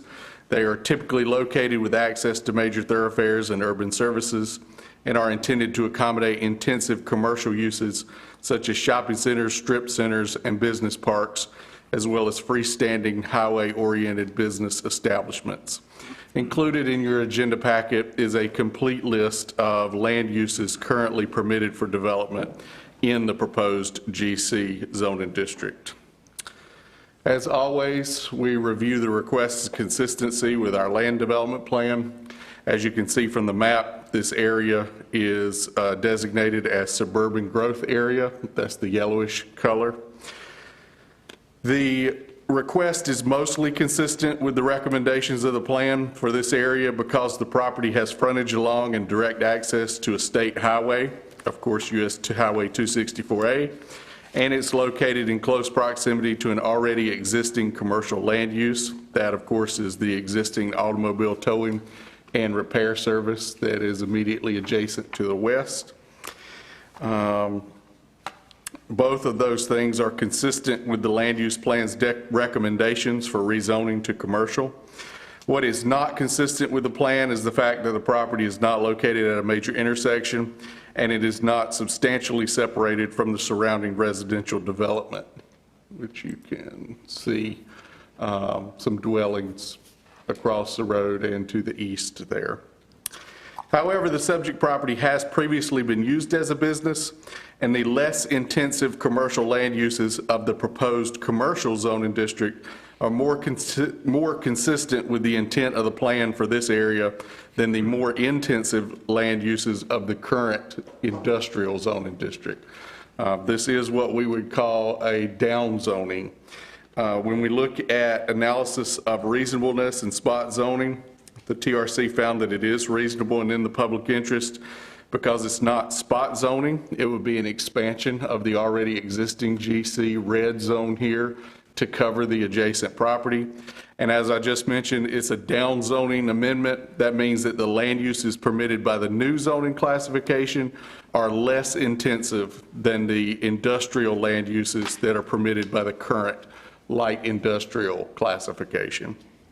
The Technical Review Committee considered this request on August the 4th and recommended approval. The Planning Board considered the request on August 16th. No members of the public addressed the board with regard to the request.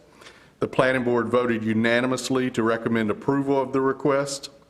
And they also recommended approval and adoption of the statement of plan consistency and reasonableness that you see in the first motion. The board would typically be asked to adopt two motions, one for a consistency statement and one to actually amend or deny the amendment to the zoning map. In this case, if you'll recall, 2 months ago, the board adopted some revisions to our Unified Development Ordinance to bring it into compliance with North Carolina General Statute 160D and the changes made by the state legislature. The state statutes no longer specify that the plan consistency statement has to be adopted prior to amending the map. And so that allows us to streamline our process a little bit. So in this case, you're only going to be asked to make one motion. Either you would approve the zoning map subject to the suggested statement of plan consistency and reasonableness that's under that motion, or you could make a motion to deny the zoning map, and together we would draft a statement of plan consistency and reasonableness to support that denial. So it has been reduced from a two-motion process to a one-motion process. And with that, I'll conclude the staff report and be glad to take any questions that the board has. Any questions of Mr. Tyson at this time? Why would they want to downgrade into, you use the word downgrade. Down zoning. Why do that?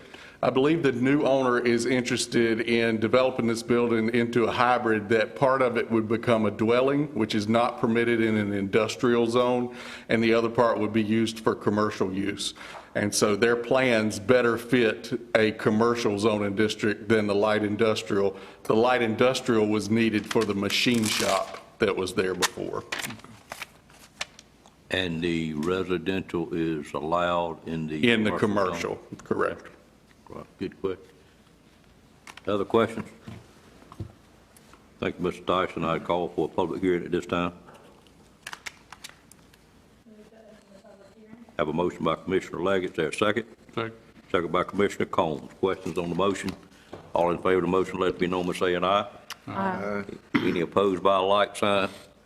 Ladies and gentlemen, we are in a public hearing at this time to consider this matter of rezoning this property to a general commercial. If there's anyone here in the audience that wishes to speak for or against this item, we would be pleased as the board to hear from you this time. Seeing no one moving to the front, I would entertain a motion to close the public hearing. Motion closed. Have a motion to close by Commissioner Combs, a second by Commissioner Leggett, I think. Any questions on that motion? All in favor of the motion, let it be known by saying aye. Aye.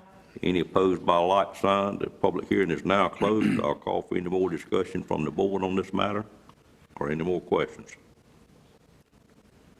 Seeing none, I call for a motion to approve the zoning map with the attached statement of plan consistency, or a motion to deny. Make a motion we approve with the attached plan of consistency and reasonableness. Okay, I have a motion to approve. Is there a second to that motion? I second. Second by Commissioner Wilkins. Any questions? All in favor of the motion, let it be known by saying aye. Aye. Any opposed by a like sign? Motion carries as well. Mr. Tyson, I'd ask for you to move on to item number 10, which is a rezoning request CZ 210802 to rezone 47 acres on Old Smithfield Road to RA20 CZ for Seamster subdivision. And if you would give us the correct pronunciation, I'd appreciate it. Okay. The 47 acres mentioned by the chairman is owned by Barbara T. and Michael H. Seamster. It's located on the north side of Old Smithfield Road. It's highlighted in red on the maps before you on the screen. It is currently zoned R40, single-family residential. This property is located north of the U.S. Highway 264 bypass and east of the town of Bailey. The site, as you can see in the aerial photo, is undeveloped with the exception of one manufactured home space located on the southeast corner, and that would be the green dot right here in the southeast corner of the red property. The Beaver Dam Creek crosses within the central wooded portion of the property through here, and both the northern and southern portions have previously been used for crop cultivation, and you can note the cleared areas that go down to Old Smithfield Road and then to the north of the wooded area around the creek.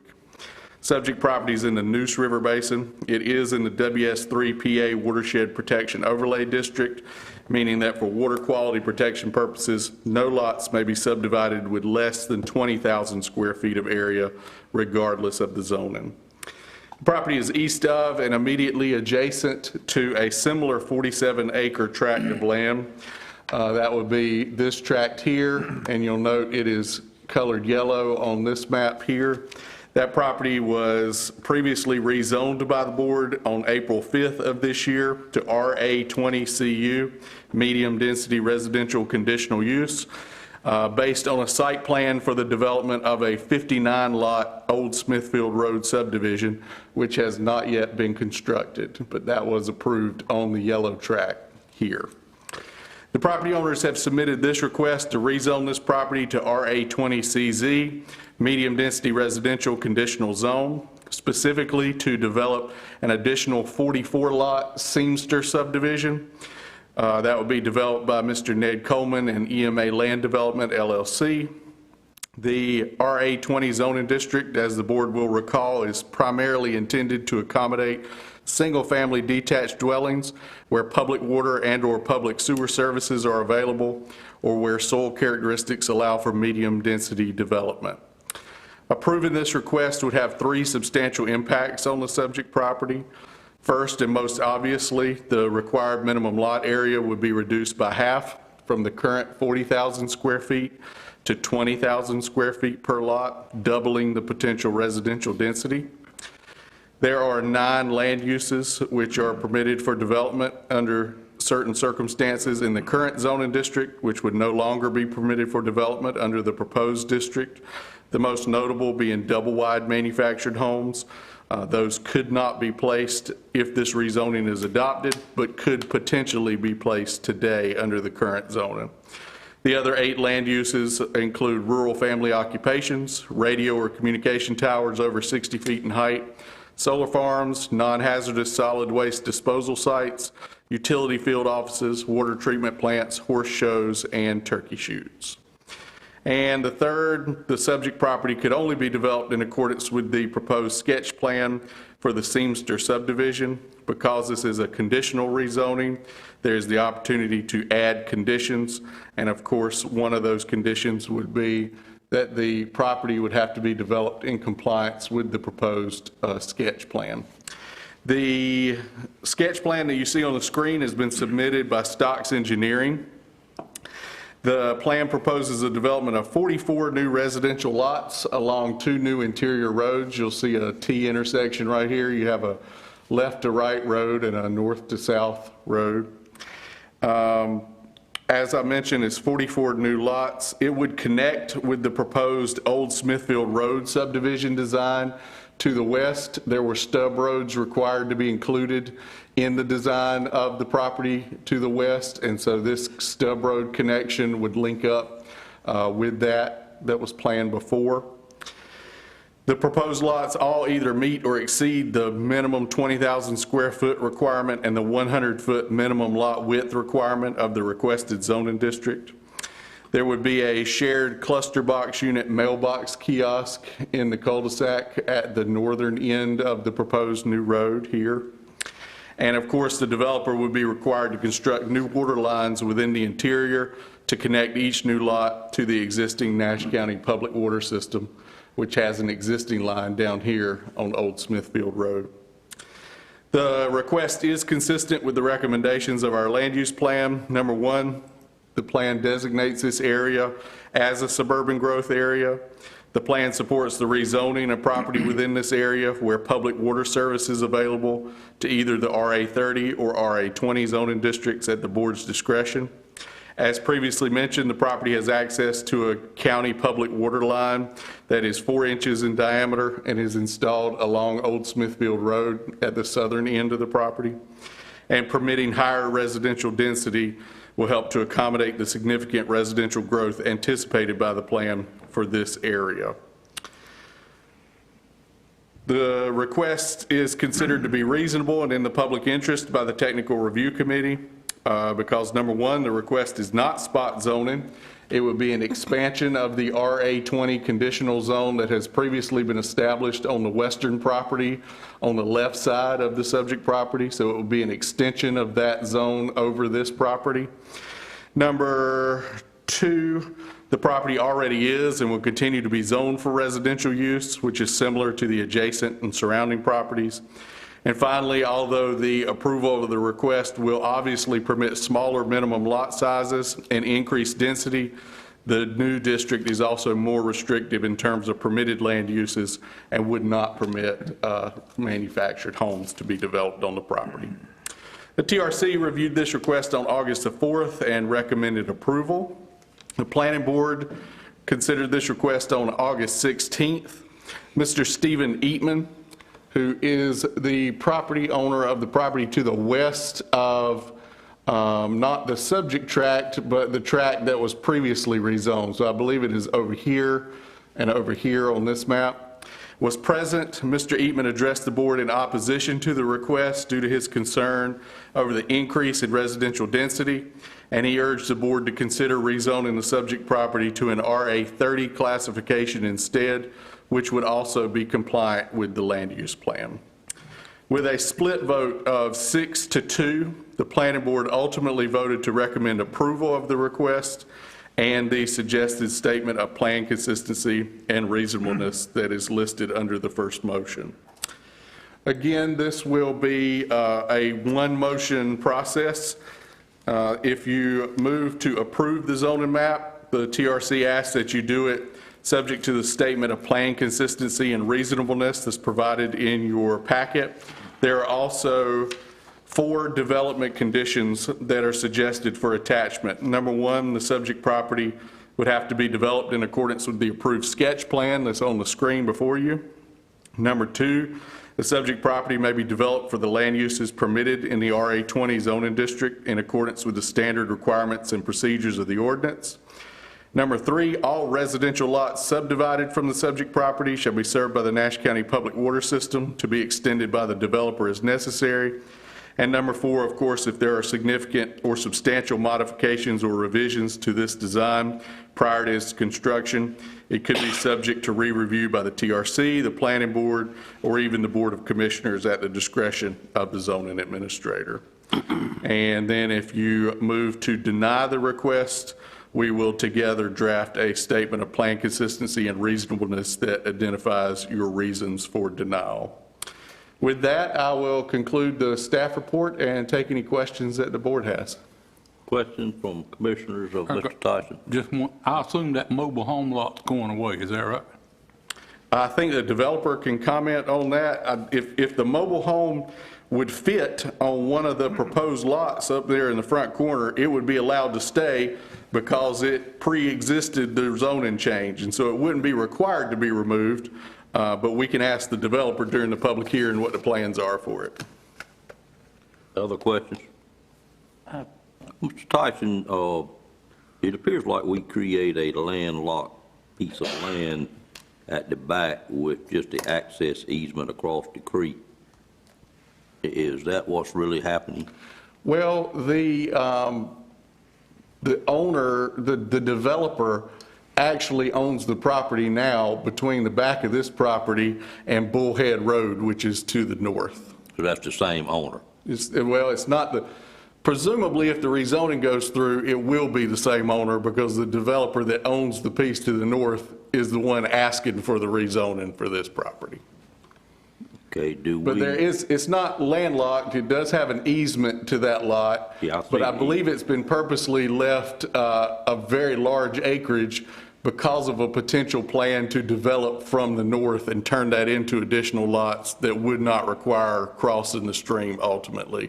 But they're not that far along in their plans. In our development standards, do we allow a landlocked piece of property to be created? Not unless it is larger than 10 acres, and then it is exempt from county ordinances by state law. So this is exempt anyway?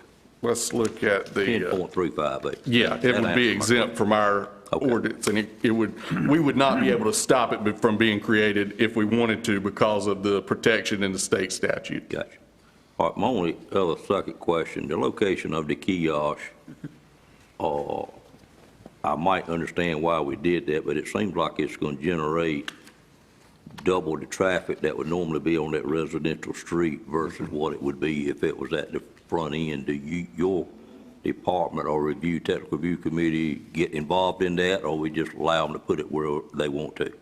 The county does not have any placement standards for the mailbox because it's required by the Postal Service and not by the county. So we asked them to show a location, but ultimately the final location will have to be approved by the NCDOT when they do a road construction proposal after this stage. And so the DOT will weigh in on the specific location of the kiosk.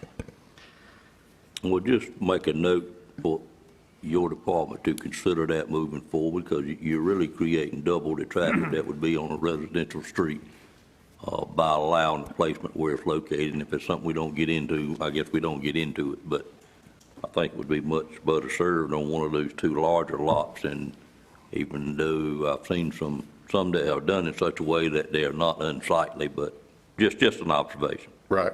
When you're talking about the larger lots, are you talking about at the entrance? Yes, sir. Okay. I do think DOT typically does not want a mail kiosk within 100 feet of the actual intersection of the new road and the proposed road. I realize that, and you could do that, I think, without it being... Without getting off of those lots. Without getting off of those lots. But to put it all the way at the end, everybody's got to go all the way to the end and come back where they live to do that. Just a quick observation. Any other comments or questions? Mr. Lamb? Yeah, that was, the kiosk was something that stood out to me. Also, having it in the very back just really does not make sense. And I think you could have it like, if not all the way to the front, then close to that intersection around Lot 10. My question is, you're going to have two mail kiosks in these two subdivisions. Is there any provision where they could be combined that would save the developer a lot, and it wouldn't be that many mailboxes compared to many subdivisions you see? Our ordinance would certainly allow them to be combined, but I would recommend that they check with the local postmaster first before they did that. Right, okay. No other comments? I'd entertain a motion to go into public hearing on this matter. So moved. Moved by Commissioner Combs, second by Commissioner Leggett. Any questions on the motion? All in favor of that motion, let it be known by saying aye. Aye. Any opposed by a like sign. Ladies and gentlemen, we are now in a public hearing. If there's someone here that wishes to speak for or against this item, the board would be glad to hear from you at this time. You would state your name and address, and then allow time to clean the podium between each speaker. Good morning, ma'am. Good morning. My name is Sharon Eatman, 10654 Pace Road in Bailey, North Carolina. I've come to you and I'm asking you to consider rezoning this property as a R30 rather than the R20. One thing that was not brought up is the Beaver Creek that's back at the back, and the possibility of crossing over that creek again. That's been a big problem of mine from the beginning of all of this rezoning. And the trash back there, you're talking about putting mailboxes back there, and people come in and they get the junk mail and they just throw it down, and there that goes. Our concern has also been, from the beginning, the septic tanks and the repair fields that are going to be available on R20. And this is going to happen. You're talking about now putting over 100 houses on these two pieces of property. And then the county water supply, with all this new housing project that has been approved in the Bailey area alone, not considering houses being built everywhere else. The school system, the fire, the rescue, the sheriff's departments, of all of these new houses that this commission board is allowing to be built in the Bailey area is unbelievable. There's no way that the forces in play today can handle all of these added people for this development as well as the others. The farmland that is being taken out of operation. And because of the development being rezoned R20 doesn't mean that because one's R20 that another one can't be a R30. It seems like this is like a blanket thing. If one's approved R20, y'all think all of them should be R20. And the fact that the majority of the local people do not want this, although they don't come over here and say anything because they feel like it's a complete waste of time because this commissioner always approves whatever these developers want. But do please consider R30 rather than R20. Thank you. Thank you, Ms. Evans. Other speakers?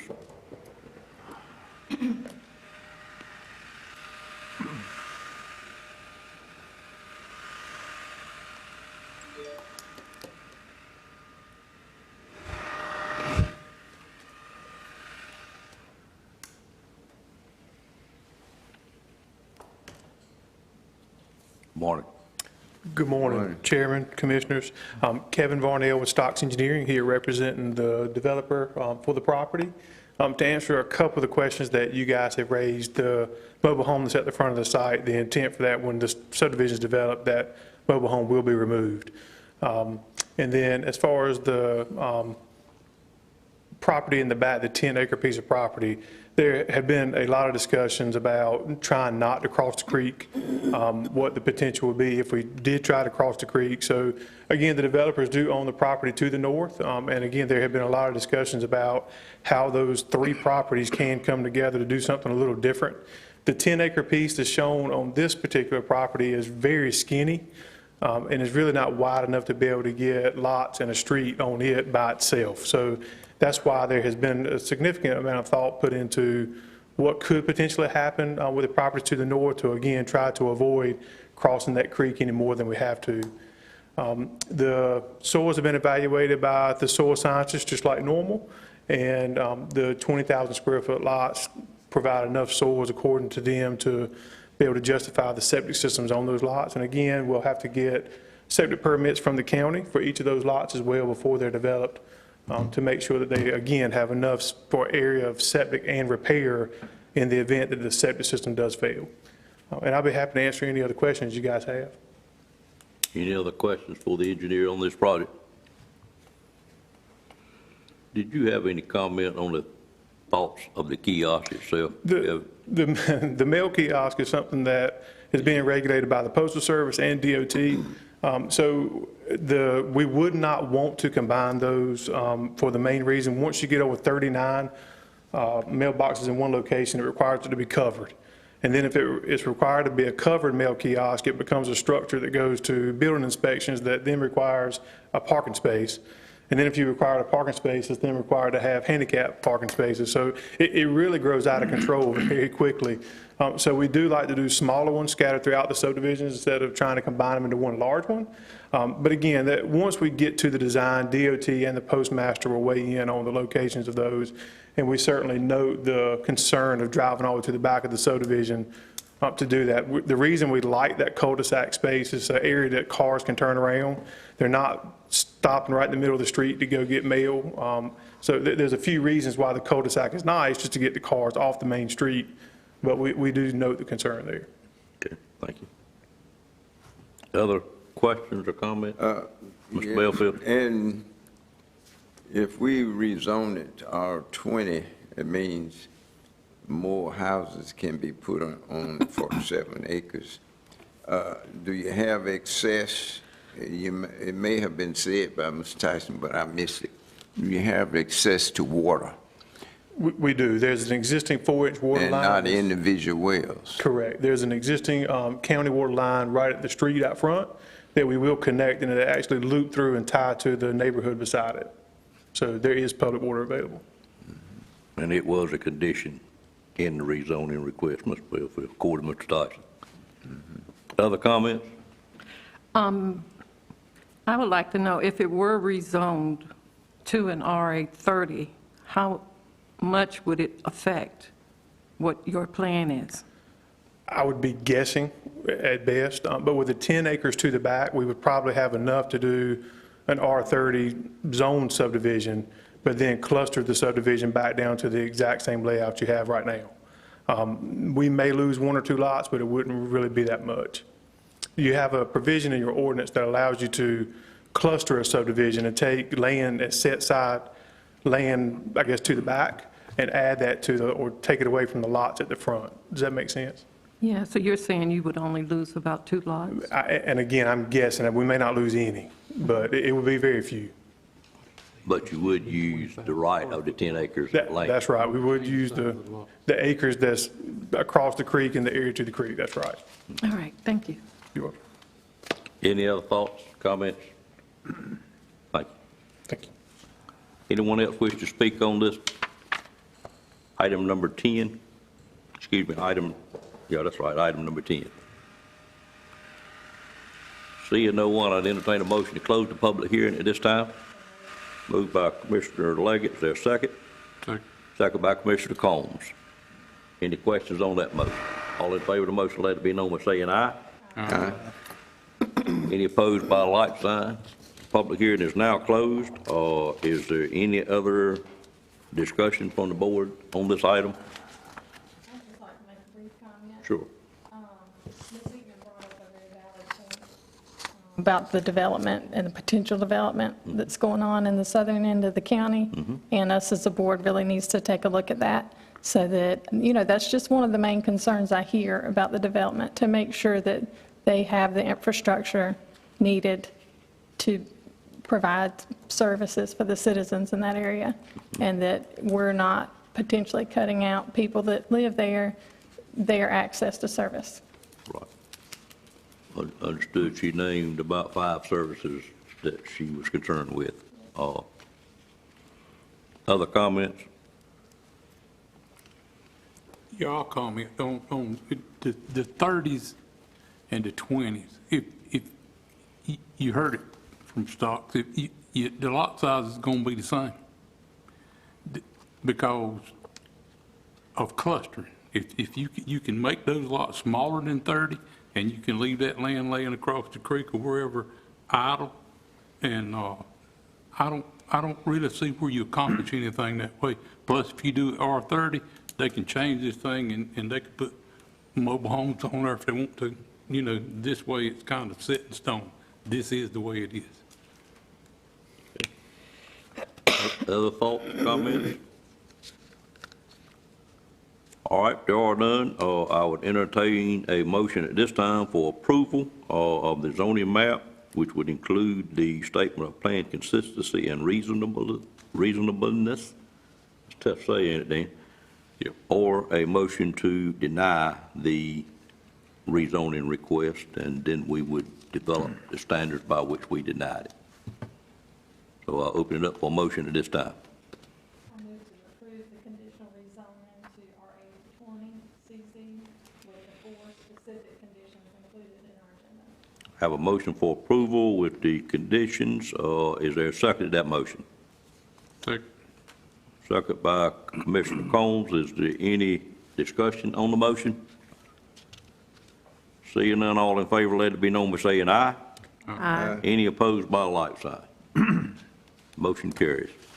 Mr. Lamb, while we're there, just a question, I think would come from the whole board. Is there a mechanism in place where we are keeping up with how many lots we're approving in a given area as it relates to particularly EMS, Sheriff Department?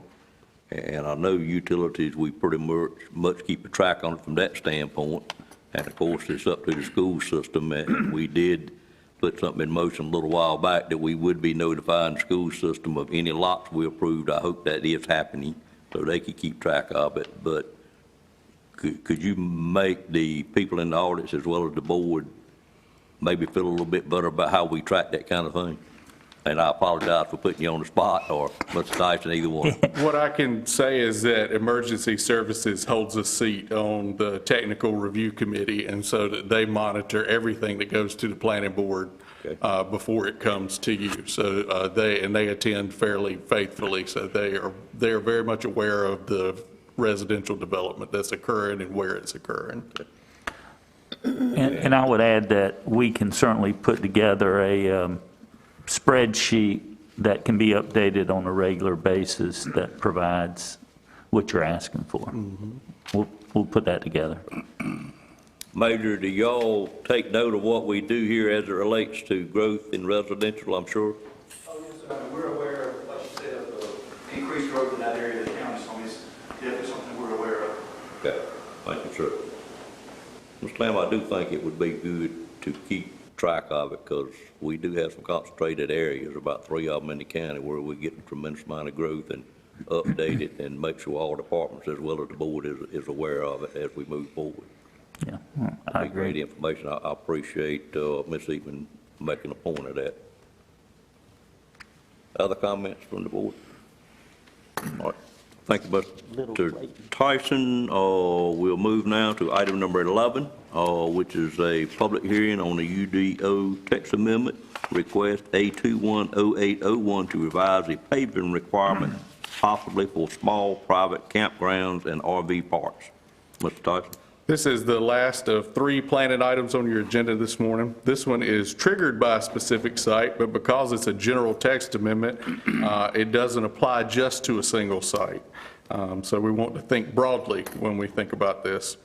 The Unified Development Ordinance permits the development of private campgrounds and recreational vehicle parks in the A1 agricultural, RC rural commercial, and GC general commercial zoning districts, subject to required development standards that are found in our ordinance, Article 11, Section 11-4.58.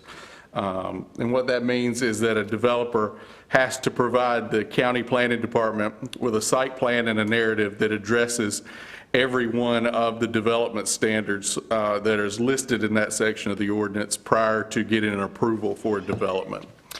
The current ordinance, we've highlighted the section of concern that we're looking at. These standards currently require that roads within the interior of a campground or RV park providing the access from the driveway to the individual campsites must, quote, conform to the construction standards for subdivision roads of NCDOT, although they may be as narrow as 10 feet. What that primarily means is that the interior roads must be paved, because that is the current standard of construction for a public road by the NCDOT. There's forgiveness for the width. The interior roads don't have to be as wide as a standard public road, but they are currently required to be paved. Stocks Engineering has recently submitted a site plan for a proposed RV park that would have 8 campsites. It would be located on the property of Timothy Ross Fisher on Taylor Store Road. Due to the small number of proposed campsites, the developer has determined that paving the interior roads that provide access from the driveway to those 8 campsites would be financially prohibitive for their budget for this project.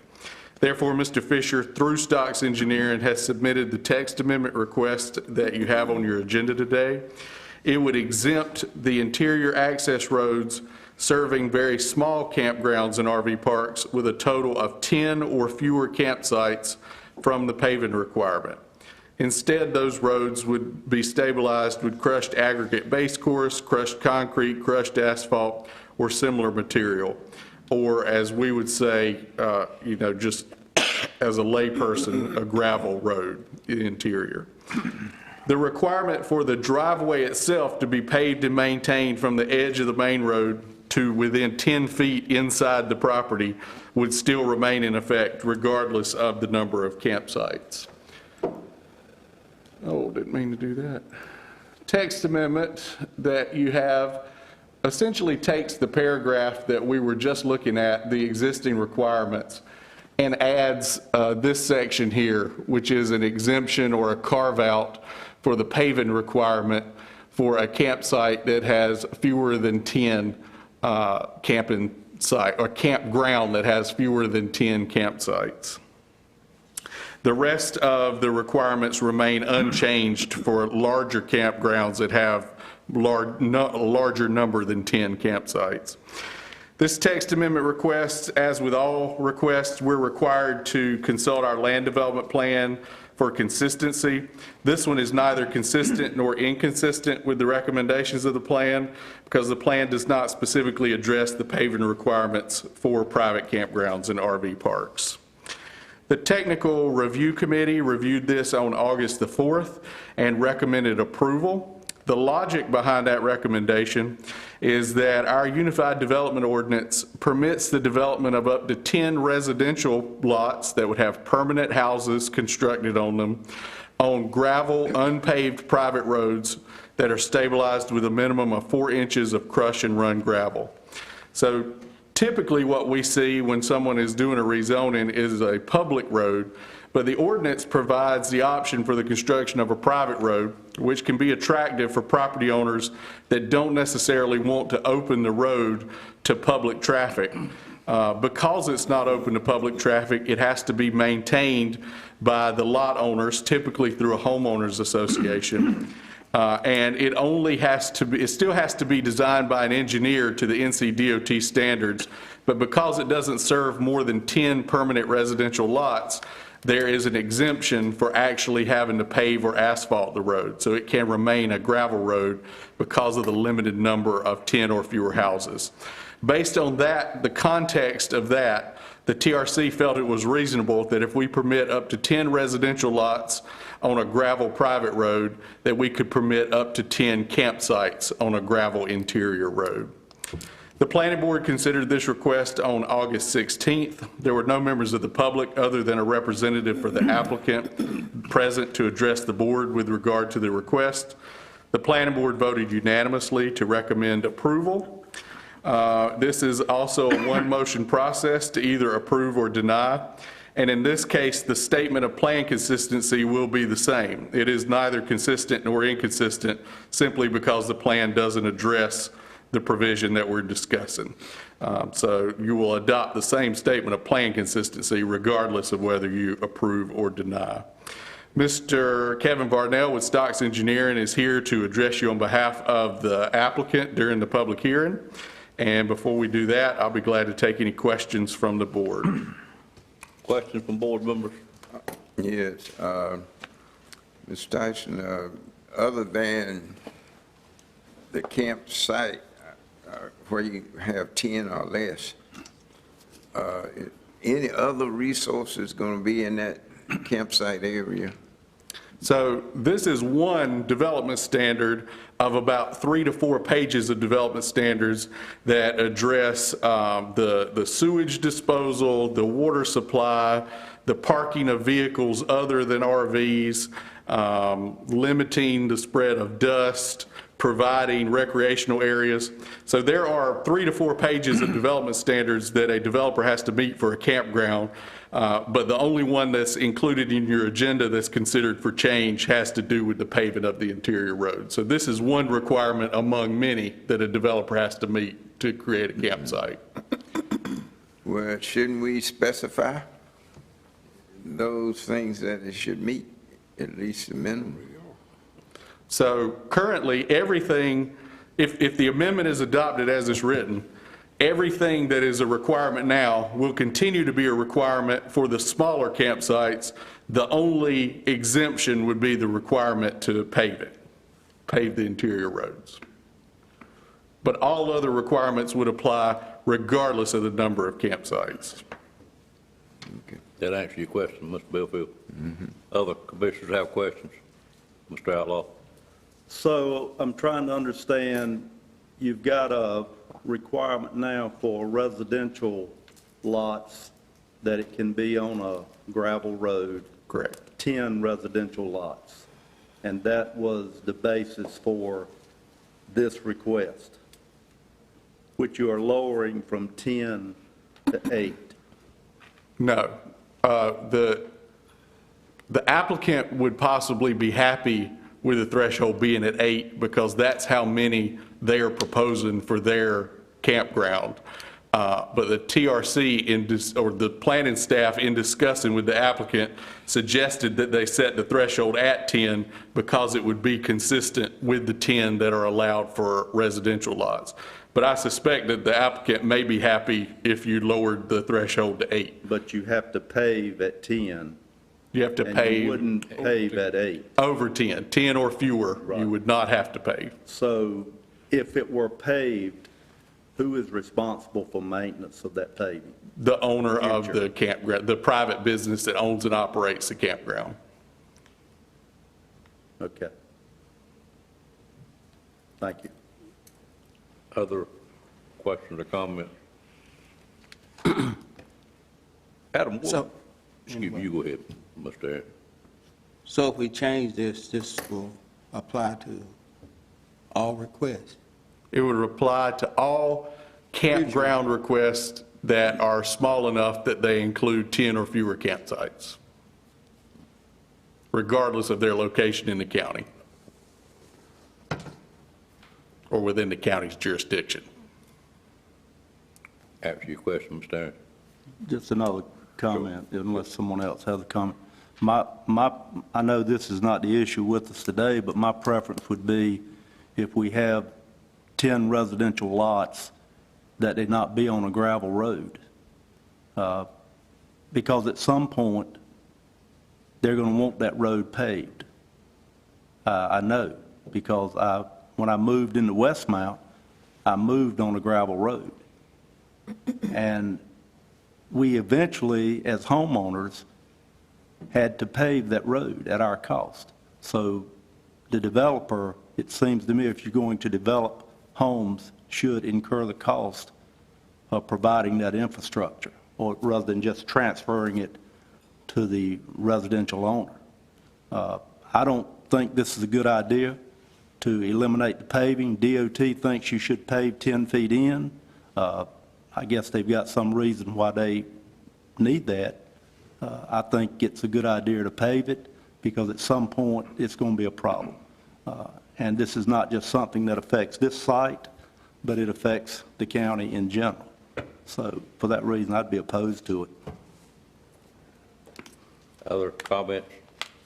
Mr. Tyson, just a point of clarification. We're talking about campsites. It's correct, transient type housing, not permanent residences. Not permanent. There is a requirement in the campground development standards that no campsite be inhabited. I think it's more than 3 months out of the year by the same tenant. And so there are regulations that are in place to prevent this from prevent a campground from becoming a permanent place of residence for anybody. Thank you. Others?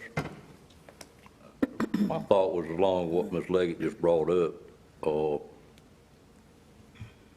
What prevents that campground from becoming a permanent residence?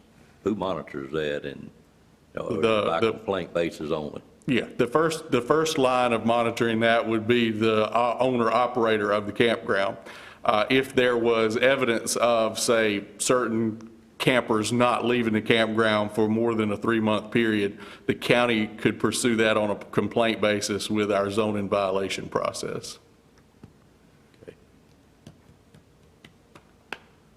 Can you give us some examples of why we would have a request for a campground in Nash County? This may be more specific, this one, if you so see fit to. Yeah, this particular one is based on its proximity to a historical site that the Fisher family has located. You might remember in the news a couple years back, they located the remains of a gold ship near in a currently inactive gold mine that they are working to restore. And I think they believe that there'll be some historical attraction, and they would like to have some campground nearby. There's another proposal for a campground elsewhere in the county that I believe would typically just be to attract travelers, usually coming through the county on I-95, traveling north or south, that are looking for a way station in between their destinations. I know, is the KO campground in Nash or Halifax County? I believe it's in Halifax County. The only campground that the county has is the eastern portion of the Lake Royale development, which was developed at a time when the campsites were for sale to individual property owners. And so that's on the very extreme western edge of Nash County and is the only approved campground that I'm aware of within our jurisdiction. I hate to put you on the spot, but I know we did something in related to the potential gas line. What is the distinction between what this board approved then versus what we're looking at here today? Well, first of all, the provision that was adopted in coordination with the pipeline, which of course never materialized, was when there is a major construction project throughout the county, there is a provision that allows, under certain limited circumstances, temporary campgrounds to be set up for pipeline workers, but they aren't allowed for permanent commercial use like the set of regulations that we're dealing with today. So that was a temporary campground for construction purposes? Correct. Okay. It is distinct difference. Other questions? Thank you, Mr. Tyson. At this time, I would call for a public hearing on this matter. I have a motion by Commissioner Combs. Is there a second to that motion? Second. And a second by Commissioner Bellfield. Any questions on the motion? All in favor of that motion, let it be known by saying aye. Aye. Any opposed by a like sign. Ladies and gentlemen, we are now in a public hearing to consider this text amendment, and if there's someone here that wishes to speak for or against this item, we would be glad to hear from you at this time. Welcome back, Kevin. Mr. Chairman, Commissioners, thank you, Kevin Varnell with Stocks Engineering, representing the developer that requested us to turn in the text amendment here. And again, it's a very isolated location where they are. They have some historical draws that would draw people to this location. They want to begin to do some educational things with things they found. And again, part of it was just trying to generate, I guess, some additional income and location for people to kind of stay while they look at these things. So again, the site is very, very small. The campsite itself is small. So they're only looking for 8 campsites total. And so just looking into it, when you start having to pave from the street all the way in to get to 8 campsites, it just really doesn't make sense. For a larger campground, it certainly makes sense to have those streets paved to keep maintenance down. But when you're talking about 8 small campsites for people to stay 1 or 2 days a weekend, it just, for them, did not work financially. So that's why they asked for the request. And then again, based on some of the previous ordinance stuff with private roads with the county, that's kind of what we stuck our basis on, of saying that, you know, this kind of makes sense. This is far less intense than permanent residence would be with 10 lots on a gravel road. So that's kind of why we push for this. So I'll be happy to answer any questions you have about it. How much would it cost to pave a road that long to have 8 campsites?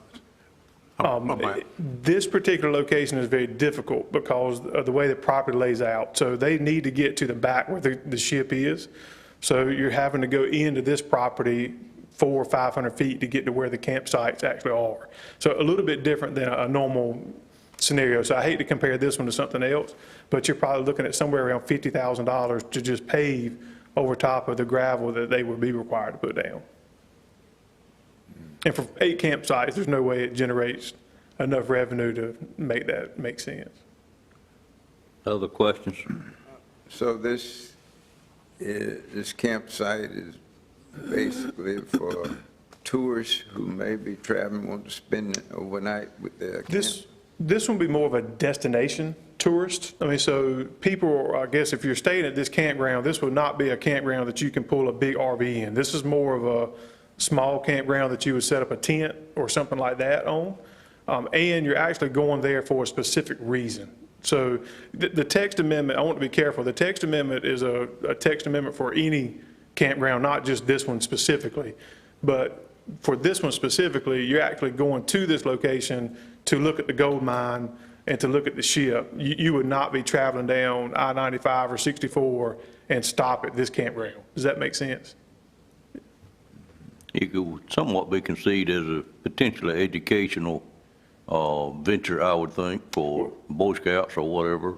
There's no doubt, and they have also got some school trip things set up for schools to come out and look at it and do a little gold mine and kind of show them a little history of that area. The largest gold mine in Nash County is right beside it, so there's a lot of history there. And again, that's kind of what spurred all that. I mean, having an 8-lot campground in the middle of the county where they are makes no sense unless you have a draw there to pull people to it. I know it's handled by another agency, but what is the water and disposal method going to be at this one? Porta potties. It will be porta potties during use. And again, this one's only going to be operational, during the summer months. So you're not going to have people there during the middle of the winter time. So you wouldn't have public water. They would Correct. come in with water and they would leave with brown water. That's correct. Okay. Interesting, okay. Other questions? Mr. Arrington? Anyway, in your description, now it sounds like this not necessarily is a campground, but more or less an observation type site. So, Except you can spend the night, and by definition, it becomes a campground, Yeah. the way it's listed, that's right. but still, like I say, you're asking to change the whole ordinance for observation site, as you would say. That's right. Well, it is indeed a text amendment. Yeah. Which applies countywide, yes, sir. Yeah. Okay. All right, thank you, sir. Thank you. Is there anyone else in the audience that wishes to speak for or against this item at this time?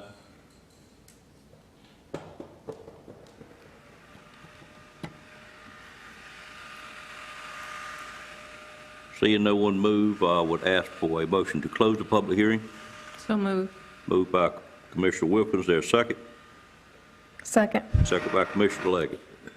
Any questions on that motion? All in favor, let it be known by saying aye. Aye. Any opposed by a like sign? No. The motion was to close the public hearing, Oh, I'm Mr. sorry. Outlaw. Yes. You okay with that? Yes, sir. Okay, all right, no issue. So the public hearing is closed. Is there any more discussion from commissioners at this time? Seeing none, I would entertain a motion to approve or deny the text amendment. And of course, with the adoption of the statement of plan of consistency along with the motion.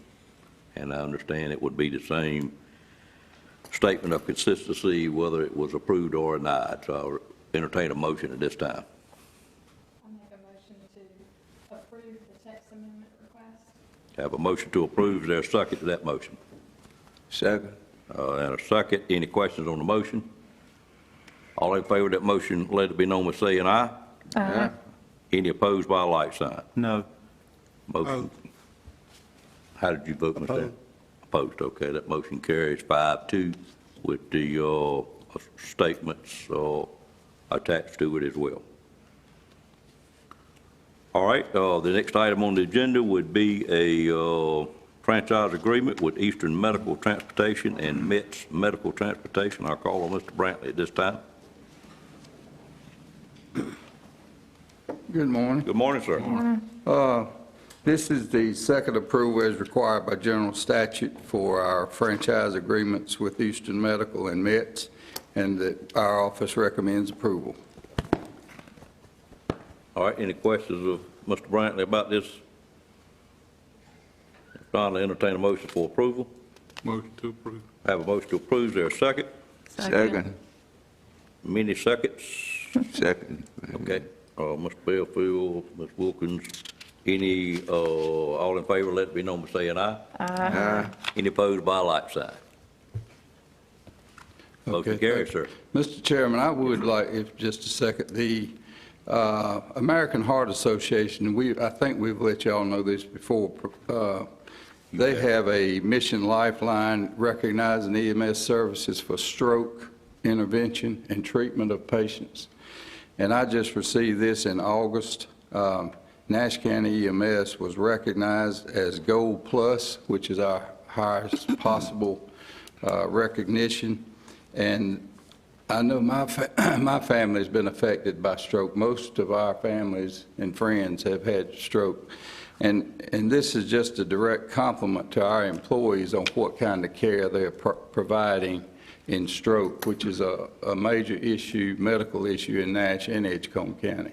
So I'm very proud of our employees for receiving this Gold Plus, and I just wanted to let y'all know that they are doing a super job with all medical issues, but certainly the stroke recognition. Mr. Chairman, may I speak on that? You may, ma'am. I know it's been a while, but back in 2000, I can't say enough about the 911 Nash emergency system.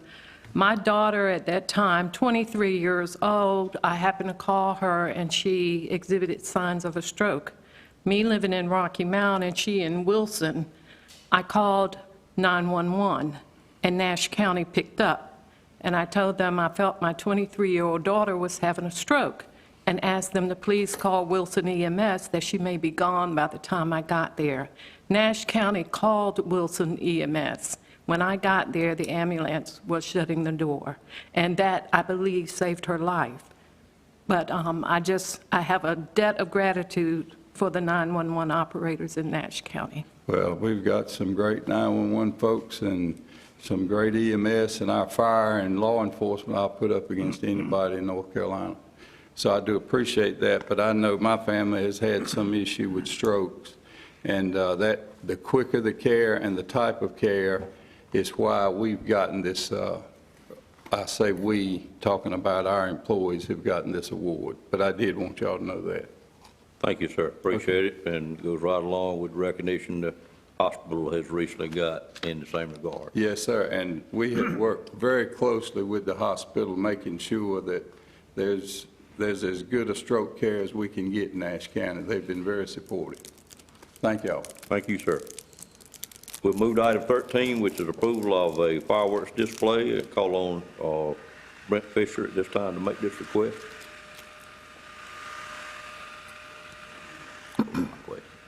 Thank you.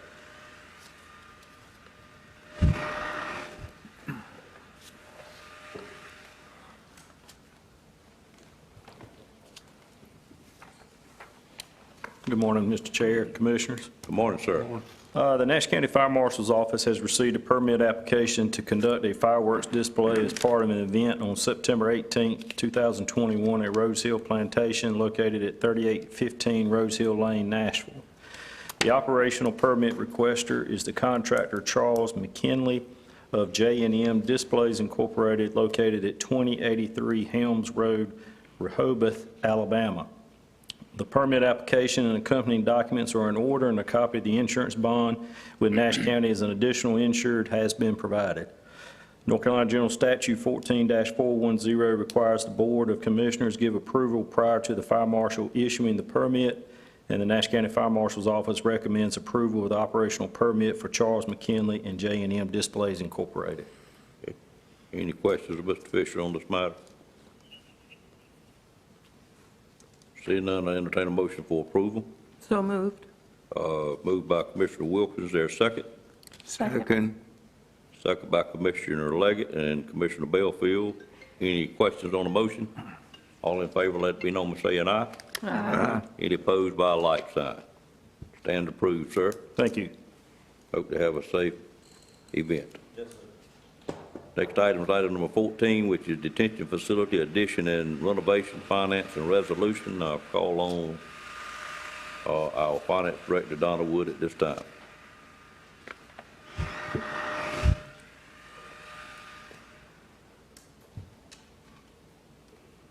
Good morning. Good morning. Barely.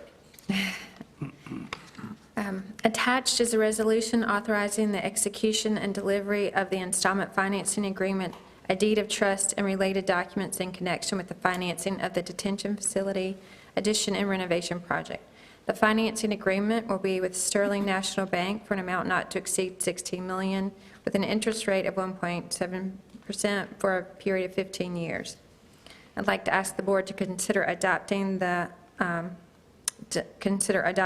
and authorizing the resolution for the execution and delivery of the installment financing agreement, a deed of trust, and related document in connection with the financing of the project.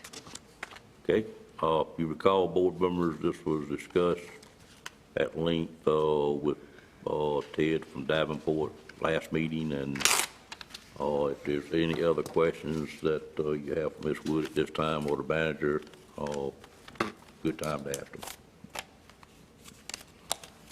I'm assuming the survey question got resolved, that I heard some discussion about, Mr. Lamb. Yeah, I'm not sure if it was. It did. It did. It's resolved. They insured over it. Okay, all right. All right, if there's no questions, so I'd entertain a motion for approval. So moved. Motion by Commissioner Wilkins, is there a second to that motion? Second. Second by Commissioner Belfield. Any questions on the motion? No questions on the county spending $16 million. All in favor, let it be known by saying aye. Aye. Yeah. Any opposed by a like sign? Motion stands approved. Thank you, ma'am. While you're there, we'll move to item number 15, which is budget amendments for the month. Okay, I have two budget amendments for the board to consider. The first one is with Cooperative Extension. This is budget amendments to budget grant funding from the Ag Venture Program with North Carolina State University from monies received from the North Carolina Tobacco Trust Fund Commission. The grant, along with county funds, will be used for kitchen improvements at the farmers market. The Ag Venture grant is $7,725. The next item I have is with the Health Department. This is budget amendments to budget state funding through the CDC's ELC Reopening Schools Award to employ or contract for one or more public health nurse school health liaisons by the start of the 21-22 school year to keep in contact with all school types within the jurisdiction of the local health department. This liaison will coordinate COVID-19 screening, testing, and vaccine administration efforts and coordinate other school health public health services. It's a grant of $115,000. No county funds are requested. Any questions, Ms. Wood, on either of these? Is this the refrigerator or freezer we're putting in the kitchen, or what? No, this is actually for a liaison position. It's for a position. I'm speaking of the first one at the farmer's market. Oh, yes, I'm sorry, that is for, that's for plumbing at the farmer's market to add the setup for the kitchen, within the kitchen. I'm not familiar with that, but that's fine. All right, any other questions? Entertain a motion for approval. So moved. Moved by Commissioner Outlaw, is there a second? Second. Second by Commissioner Arrington. Any questions? All in favor, let it be known by saying aye. Aye. Any opposed by a like sign? Budget amendment stand approved. You have anything else, Ms. Wood? No, that's all, thank you. All right, we'll move to item 16, which is, that's an unusual small number of budget amendments. But we'll move to board appointments.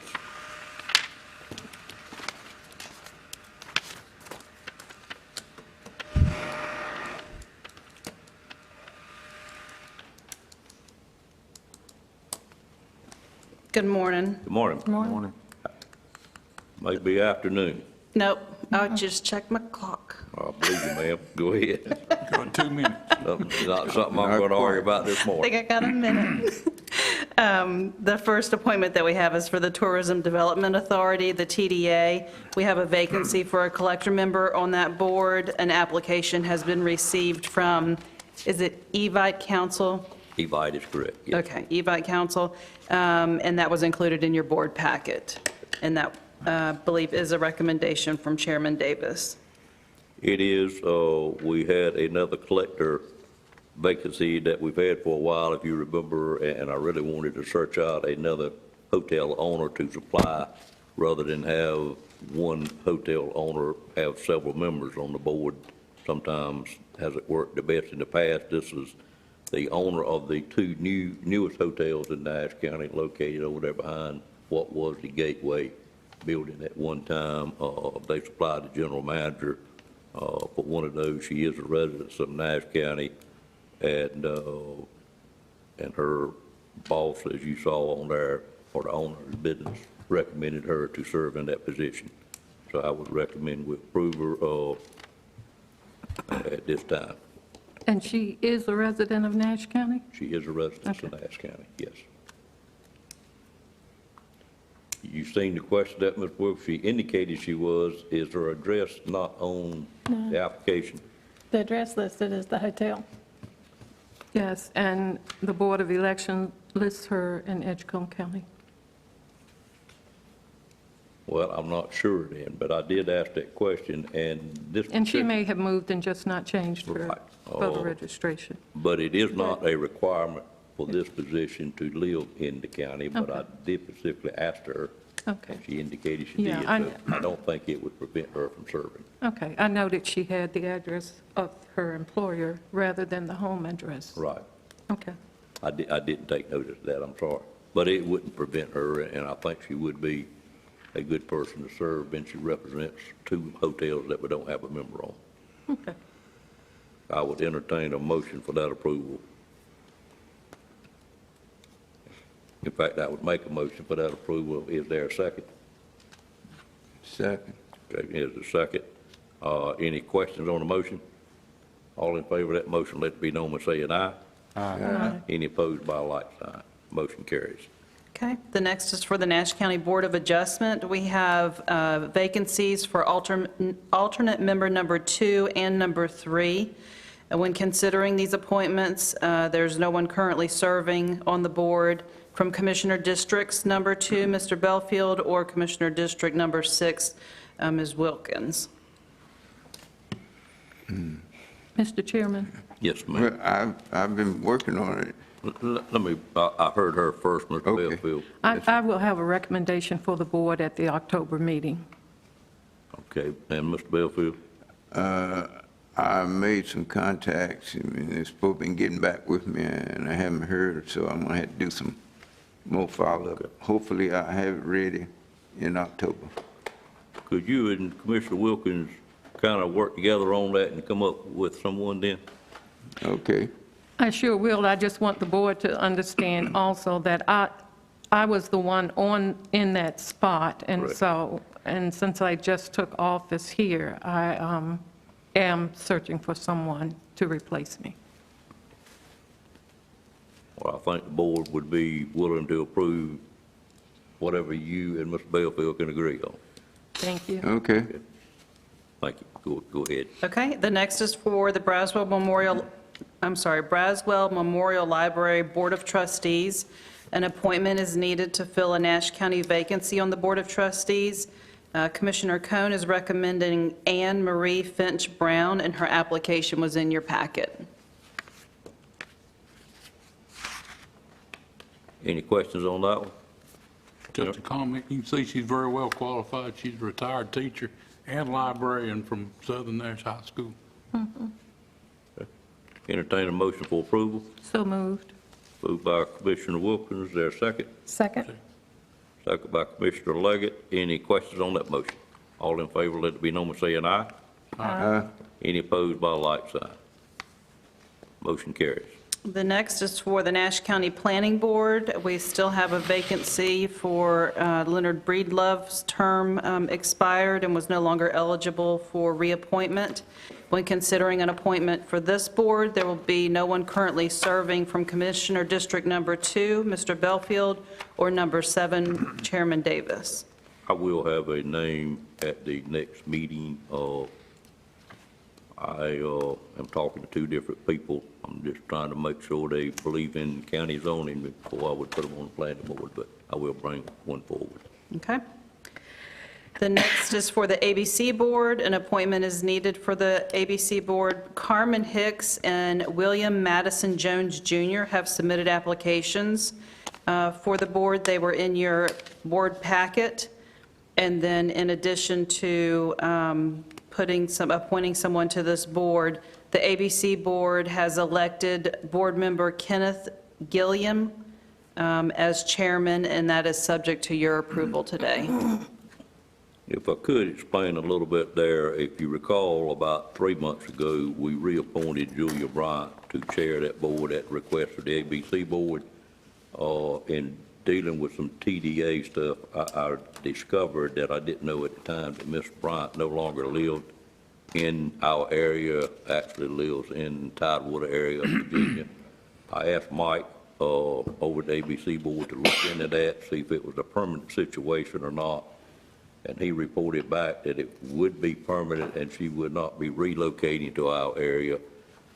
And therefore, she has since then decided and understands that she will not be serving on the board anymore, since she's not a local resident. So that's why the ABC board is bringing us another chairman that they wish for us to appoint as chairman, and I think we can handle that in one motion, and then that left her seat open of the 5 seats, and currently I understand that Commissioner Wilkins has 1 person on the board, Dan has 1 person on the board, and Ms. Leggett has 2 people on the board of the 4 that's left, and probably none of you know that possibly, I'm not sure.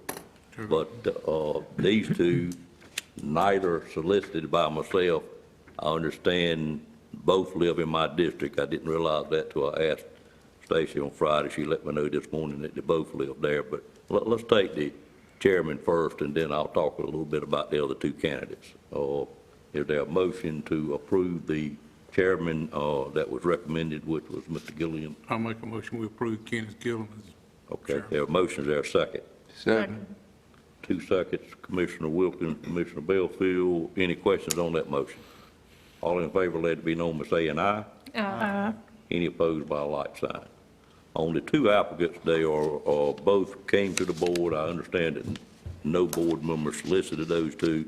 One of them is employed in the field of that is under the ABC board. It's a Rocky Mount policeman that looks after that.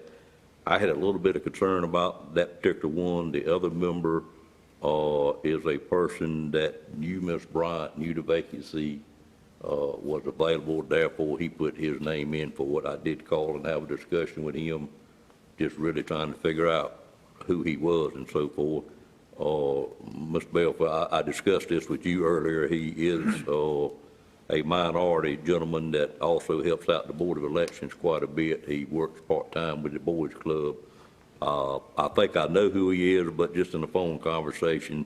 And I also talked to John over the Board of Elections about him. He said he was very attentive to anything he was charged with, would always be at the meeting, had good questions, and was a great chief judge. So I think my recommendation would be that we consider him to be the appointee to the board, but certainly we can discuss that.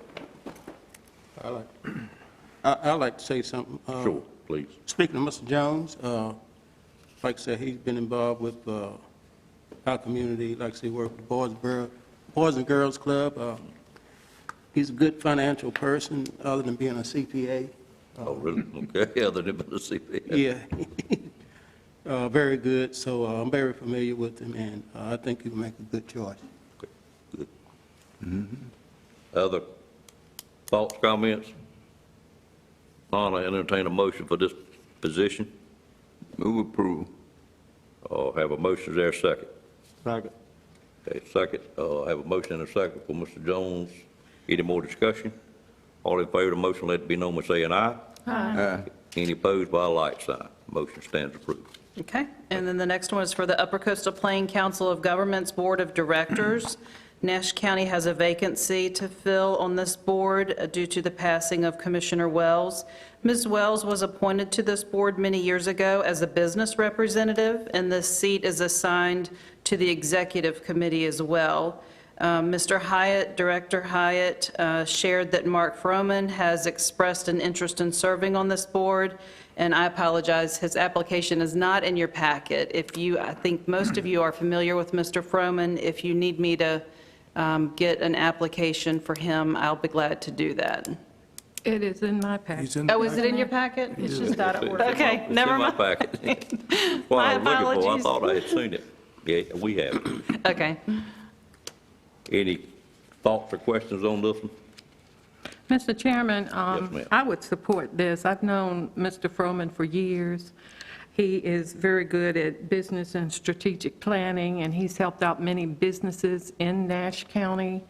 And so I would support this recommendation, and I know that former Commissioner Wells thought very highly of him. And I may take that as a motion. I make a motion that we approve it. Okay, is there a second to that motion? Second. I think basically everybody seconded it, Madam Clerk. So all in favor of the motion, let it be known by saying aye. Aye. Any opposed by a like sign. Motion stands approved as well. Okay, and then your last one is for the Town of Nashville Board of Adjustment, ETJ member. The Town of Nashville has an expired term for Dennis Evans. Mr. Evans is eligible, willing, and recommended for reappointment. Entertain a motion for that one. Move reappointment. Have a motion, is there a second? Second. And a second. Commissioner Wilkins, all in favor, let it be known by saying aye. Aye. Any opposed by a like sign. Motion stands well approved. Thank you. Thank you, ma'am. Next on the agenda is item number 17, which is a monthly tax report first and then tax refunds.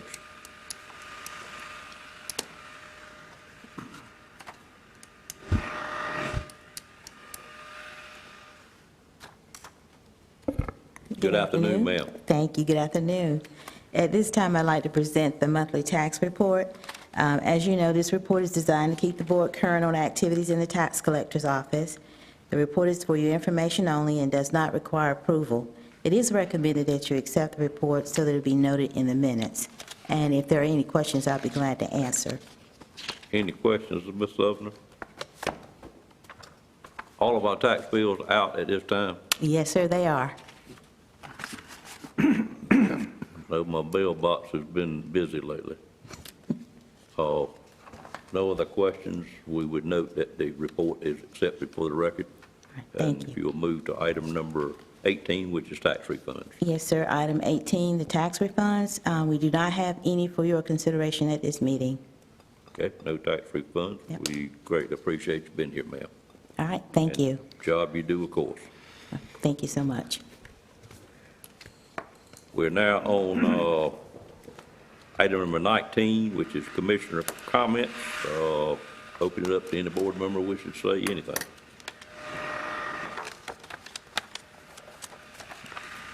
Quiet group this morning? I got a couple of things I wanted to mention. Okay, please go ahead. I assume before we break up and go into closed session that someone will make some comment regarding the death of the Register of Deeds, which was, to me, a very unexpected event.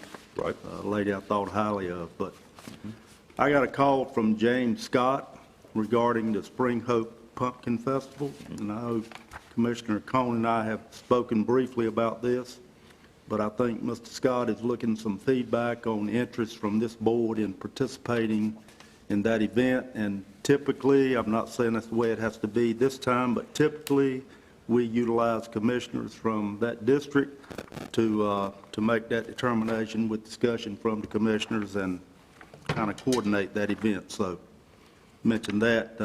Dan, is that something that you plan to do? Or? We've been doing it. I cannot be there that day. My daughter's got something planned. How about you, Ms. Leggett? As far as I know, that day's good. Let's see. The second? Yeah, I can coordinate that. I just think I can do it, but someone needs to follow up with Mr. Scott, and I can give you his number. I got his number. I'll call him. Yeah, they I'll call. let him know. How many we gonna have? Well, I don't know. We can let you know, and then you can Well, I was calling. let Sue know if she's going to I coordinate. told him I would participate.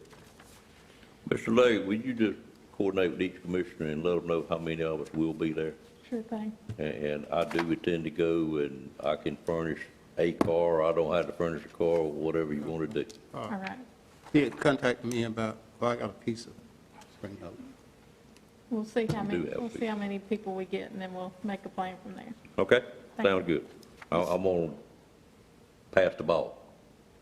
Mr. Outlaw, that's okay? Yes, sir, that's Okay. fine. I think that's fine. That's the way it should be. Good point, thank you, go ahead. Second thing I wanted to mention was we discussed redistricting this morning, and they're coming back on September the 20th, so I assume that's going to be our outside presentation, and we'll move Tri-County to a subsequent date. Yes, sir. Okay. Okay. So Tri-County is out, redistricting is in, and we would also, for the inside presentation, have the senior center. Is that correct? Yes, sir. Okay, good. Thank you. Wayne, has Tri-County already been contacted, or I do you don't know? think so. Okay.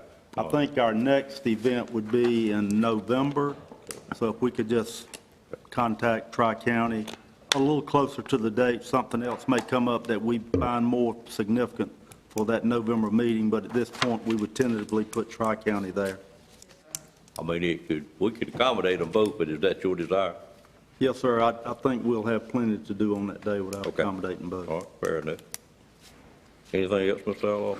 No, sir. All right, other commissioners have comments?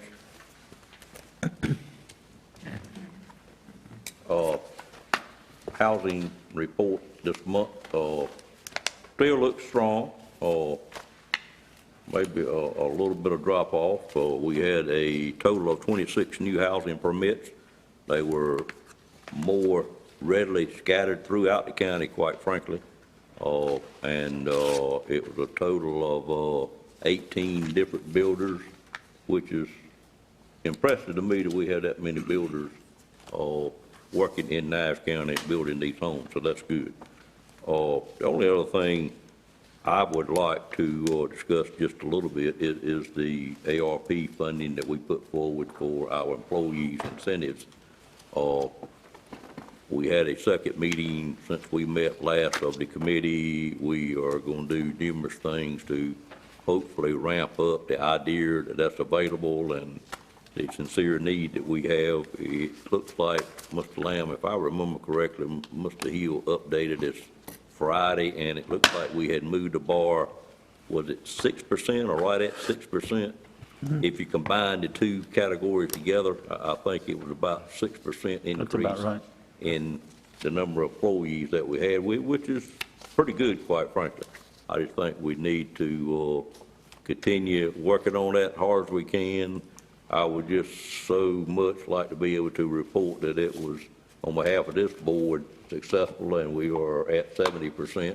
I think it would speak very well for Nash County, and if any department head is tuning in, I beg you for your help in helping us accomplish this. As I run into department heads, I certainly discuss it with them, and Major, if you could carry the message back to your people as well, and I will continue to talk to the sheriff about it also. But anything that anyone can do to get that number up, it's just everything you read, it's just the right thing to do.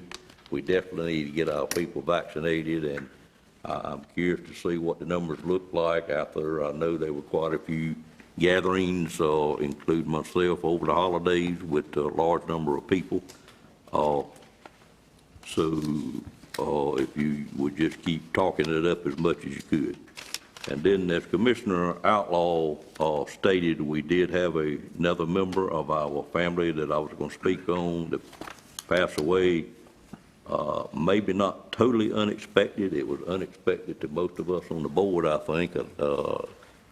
Ms. Belvin was a very quiet person, seemingly to me, and maybe we didn't understand her severity of what her ailments were. I just would like to say that I will always remember the stark change in the number of complaints that I, as a commissioner, got from the Register of Deeds pre her employment in that position or her election to that position versus after her election in that position. I've thought, and I honestly, since she took office, don't think I've had the first complaint about anything down there. So that's highly unusual. That probably has as much activity as any department we got as far as the citizens visiting it, and I don't know what they did down there to keep them all happy, but I certainly hope we're able to find someone of like character and like work ethics and the understanding that they are here to serve the customers of Nash County, which are the people that visit that. I would respectfully ask that the Democratic members of the board be cognizant of how that process works moving forward. And I don't know whether it would be a person in-house, a person out-of-house, but I just hope it's a person that could go in with the mindset that they are true servants, just like Ann Melvin always did. So with that said, I thank her for her service. I thank her for the way she served, and I would open it up to any other commissioner to say anything they wish to say. Well, I thought she was a very efficient person and likable too. And I was shocked when I saw it in the newspaper. I didn't even know she was ill. And it shocked me. I said, wow, what in the world happened? But then I found out she was ill. And she can't work every day as much as she could. Every day she could, yes. And I thought that was good also. We'll certainly miss her. You know, Mr. Chairman, I've known Ann for years, and I also, Commissioner Belfield, did not know she was ill until about a month before her passing, but I always remembered her to be a humble person, very nice, very kind and gentle. And I thought she was perfect for the Register of Deeds position when we first appointed her back then. And so I was sad to see her go. I knew her mother, Rachel Joyner, for years, and so I respected her enough and liked her enough to leave the beach and make sure I got, and I'm not saying that to be funny, but I felt I had to be there to say my goodbyes to Ann. And as soon as I know of a date that the party will entertain her nomination, I will let the chair know. Good. Thank you. Other comments? I'm sure Mr. Lamb will speak to the matter also. Mr. Arrington? Same condolences to Pastor Ms. Melvin and her mother, Rachel Joyner. We were saddened by it, and we wish her Godspeed and best wishes that she knows she has all our sympathy and concerns. I want to speak on our committee about the vaccination while I'm talking. Sure. We really want to encourage all the employees to do some serious thinking about taking the vaccine. I've taken it, and I've had no side effects from it. I hope it continues to work for me. I think it has. It's very serious that we want to protect our workplace, and we want to protect our families. And right now, all health experts are saying that the unvaccinated are the ones that's causing the pandemic. So let's don't be part of the problem.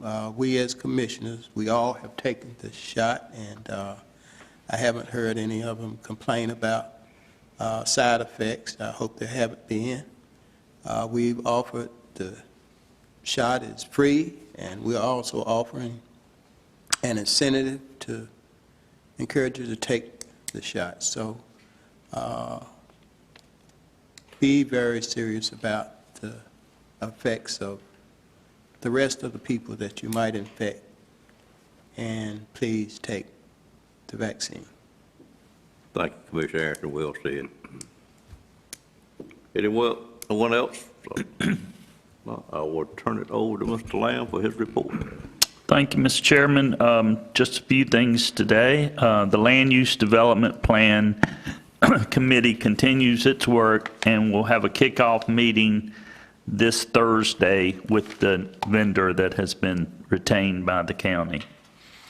The RFP for the salary study has been released to potential vendors. The American Rescue Funding Committee continues to work, and the implementation committee will meet tomorrow morning to discuss the details of implementing the vaccine incentive for employees, following up on several comments, including Commissioner Arrington. The hospital did put out a infograph last week that showed the current population in our Nash UNC hospital, and COVID-related, there was like, I think it was 32? I think 36, I believe. 36 people in the hospital, and 35 of them had not been vaccinated. So that gives you an indication of what it would look like right now if we did not have so many unvaccinated people. On the ICU side, it was, I think, 5 or 6 people in the ICU, and all of them had been unvaccinated. So when you hear things like, well, I know people that got the vaccination and they still got COVID, the difference, as everyone has been told time and time again, is that those cases are less severe and usually do not end up occupying hospital beds. So I do encourage all our employees, we deal with the public. I would hate for one of our employees to be asymptomatic and to spread it to the general public or to other employees. So again, the commissioners have adopted a incentive program, and I hope more and more employees will take part in it. I did send out yesterday, I believe, an article about first responders across the country and the low rate of vaccination among first responders, which hopefully that will improve here with the incentive program. Reminder that there is a second meeting in September, as we have discussed earlier. We will have a presentation in-house from the Senior Center and Senior Department, and also redistricting will be a in-meeting workshop. Good news on the sales tax front. We budgeted about $18 million for the coming year, and we first month for July, it was $1.792 million, so right at $1.8 million, which is about 10% for the year, as opposed to 8.3, which would be the par figure. I do want to express my condolences to Ann Melvin's family, Rachel Joyner, her son, her brother, who was a highway patrolman down in Dare County, and she really was let's just say she was a very low maintenance employee. She was always there to take care of matters that the county needed. And as the chairman said, I do not recall a legitimate complaint ever coming from the public about Miss Melvin. We will miss her here. And I did send a letter to the chairman of the Democratic Party and attached the relevant statute that deals with the replacement. It is a something that the party of the departed, they have the power to nominate and select, and the commissioners will then take their nomination and appoint a new register of deeds. And that's all I have right now. Thank you. Just to be clear, I think you told me when I asked you about it, when it gets to the commissioners, unlike a commissioner, we are bound to take the name that comes to us. Is that correct? That's correct. You shall appoint. Shall appoint. You shall appoint the person nominated by the party. Gotcha. Okay. All right. Okay, that would complete our agenda items. Anything else come up in the commissioner's mind? Could I ask Mr. a Bellfield? question? Yes, sir. I'd like to ask the county manager, since we adopted the incentive plan, do you see an increase in employees getting their vaccination? As of Friday, the number had jumped of the permanent full-time.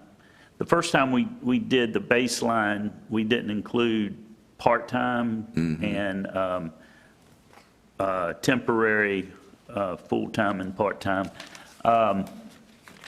But the number of permanent full-time employees went from 302 to like 325 or 326, 324, something around there. So there has been some movement. Close to 50% now. Is that? Oh, it's over 50. It's over 50%. It was right under 50, and now it's over 50 of our current employees. We have positions in the county that are unfilled that might make that number pretty close to 50%, but of the filled positions, we're around 54%.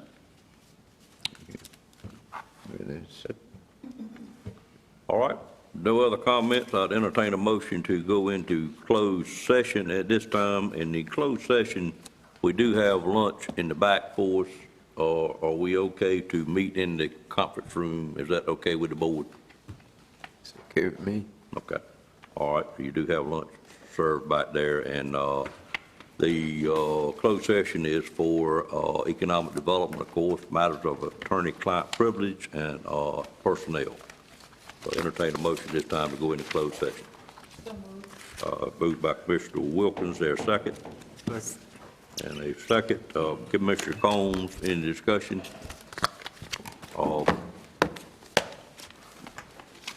Manager and lawyer, are we going to take any action in closed session that you're aware of? Or we don't really know? Well, we probably will, but it's subject to remaining confidential. Yeah. Okay. All right, well, we will return to recess in this room. All in favor, let it be known by saying aye. Aye. Any opposed by a like sign. We'll move back to closed session. Thank you.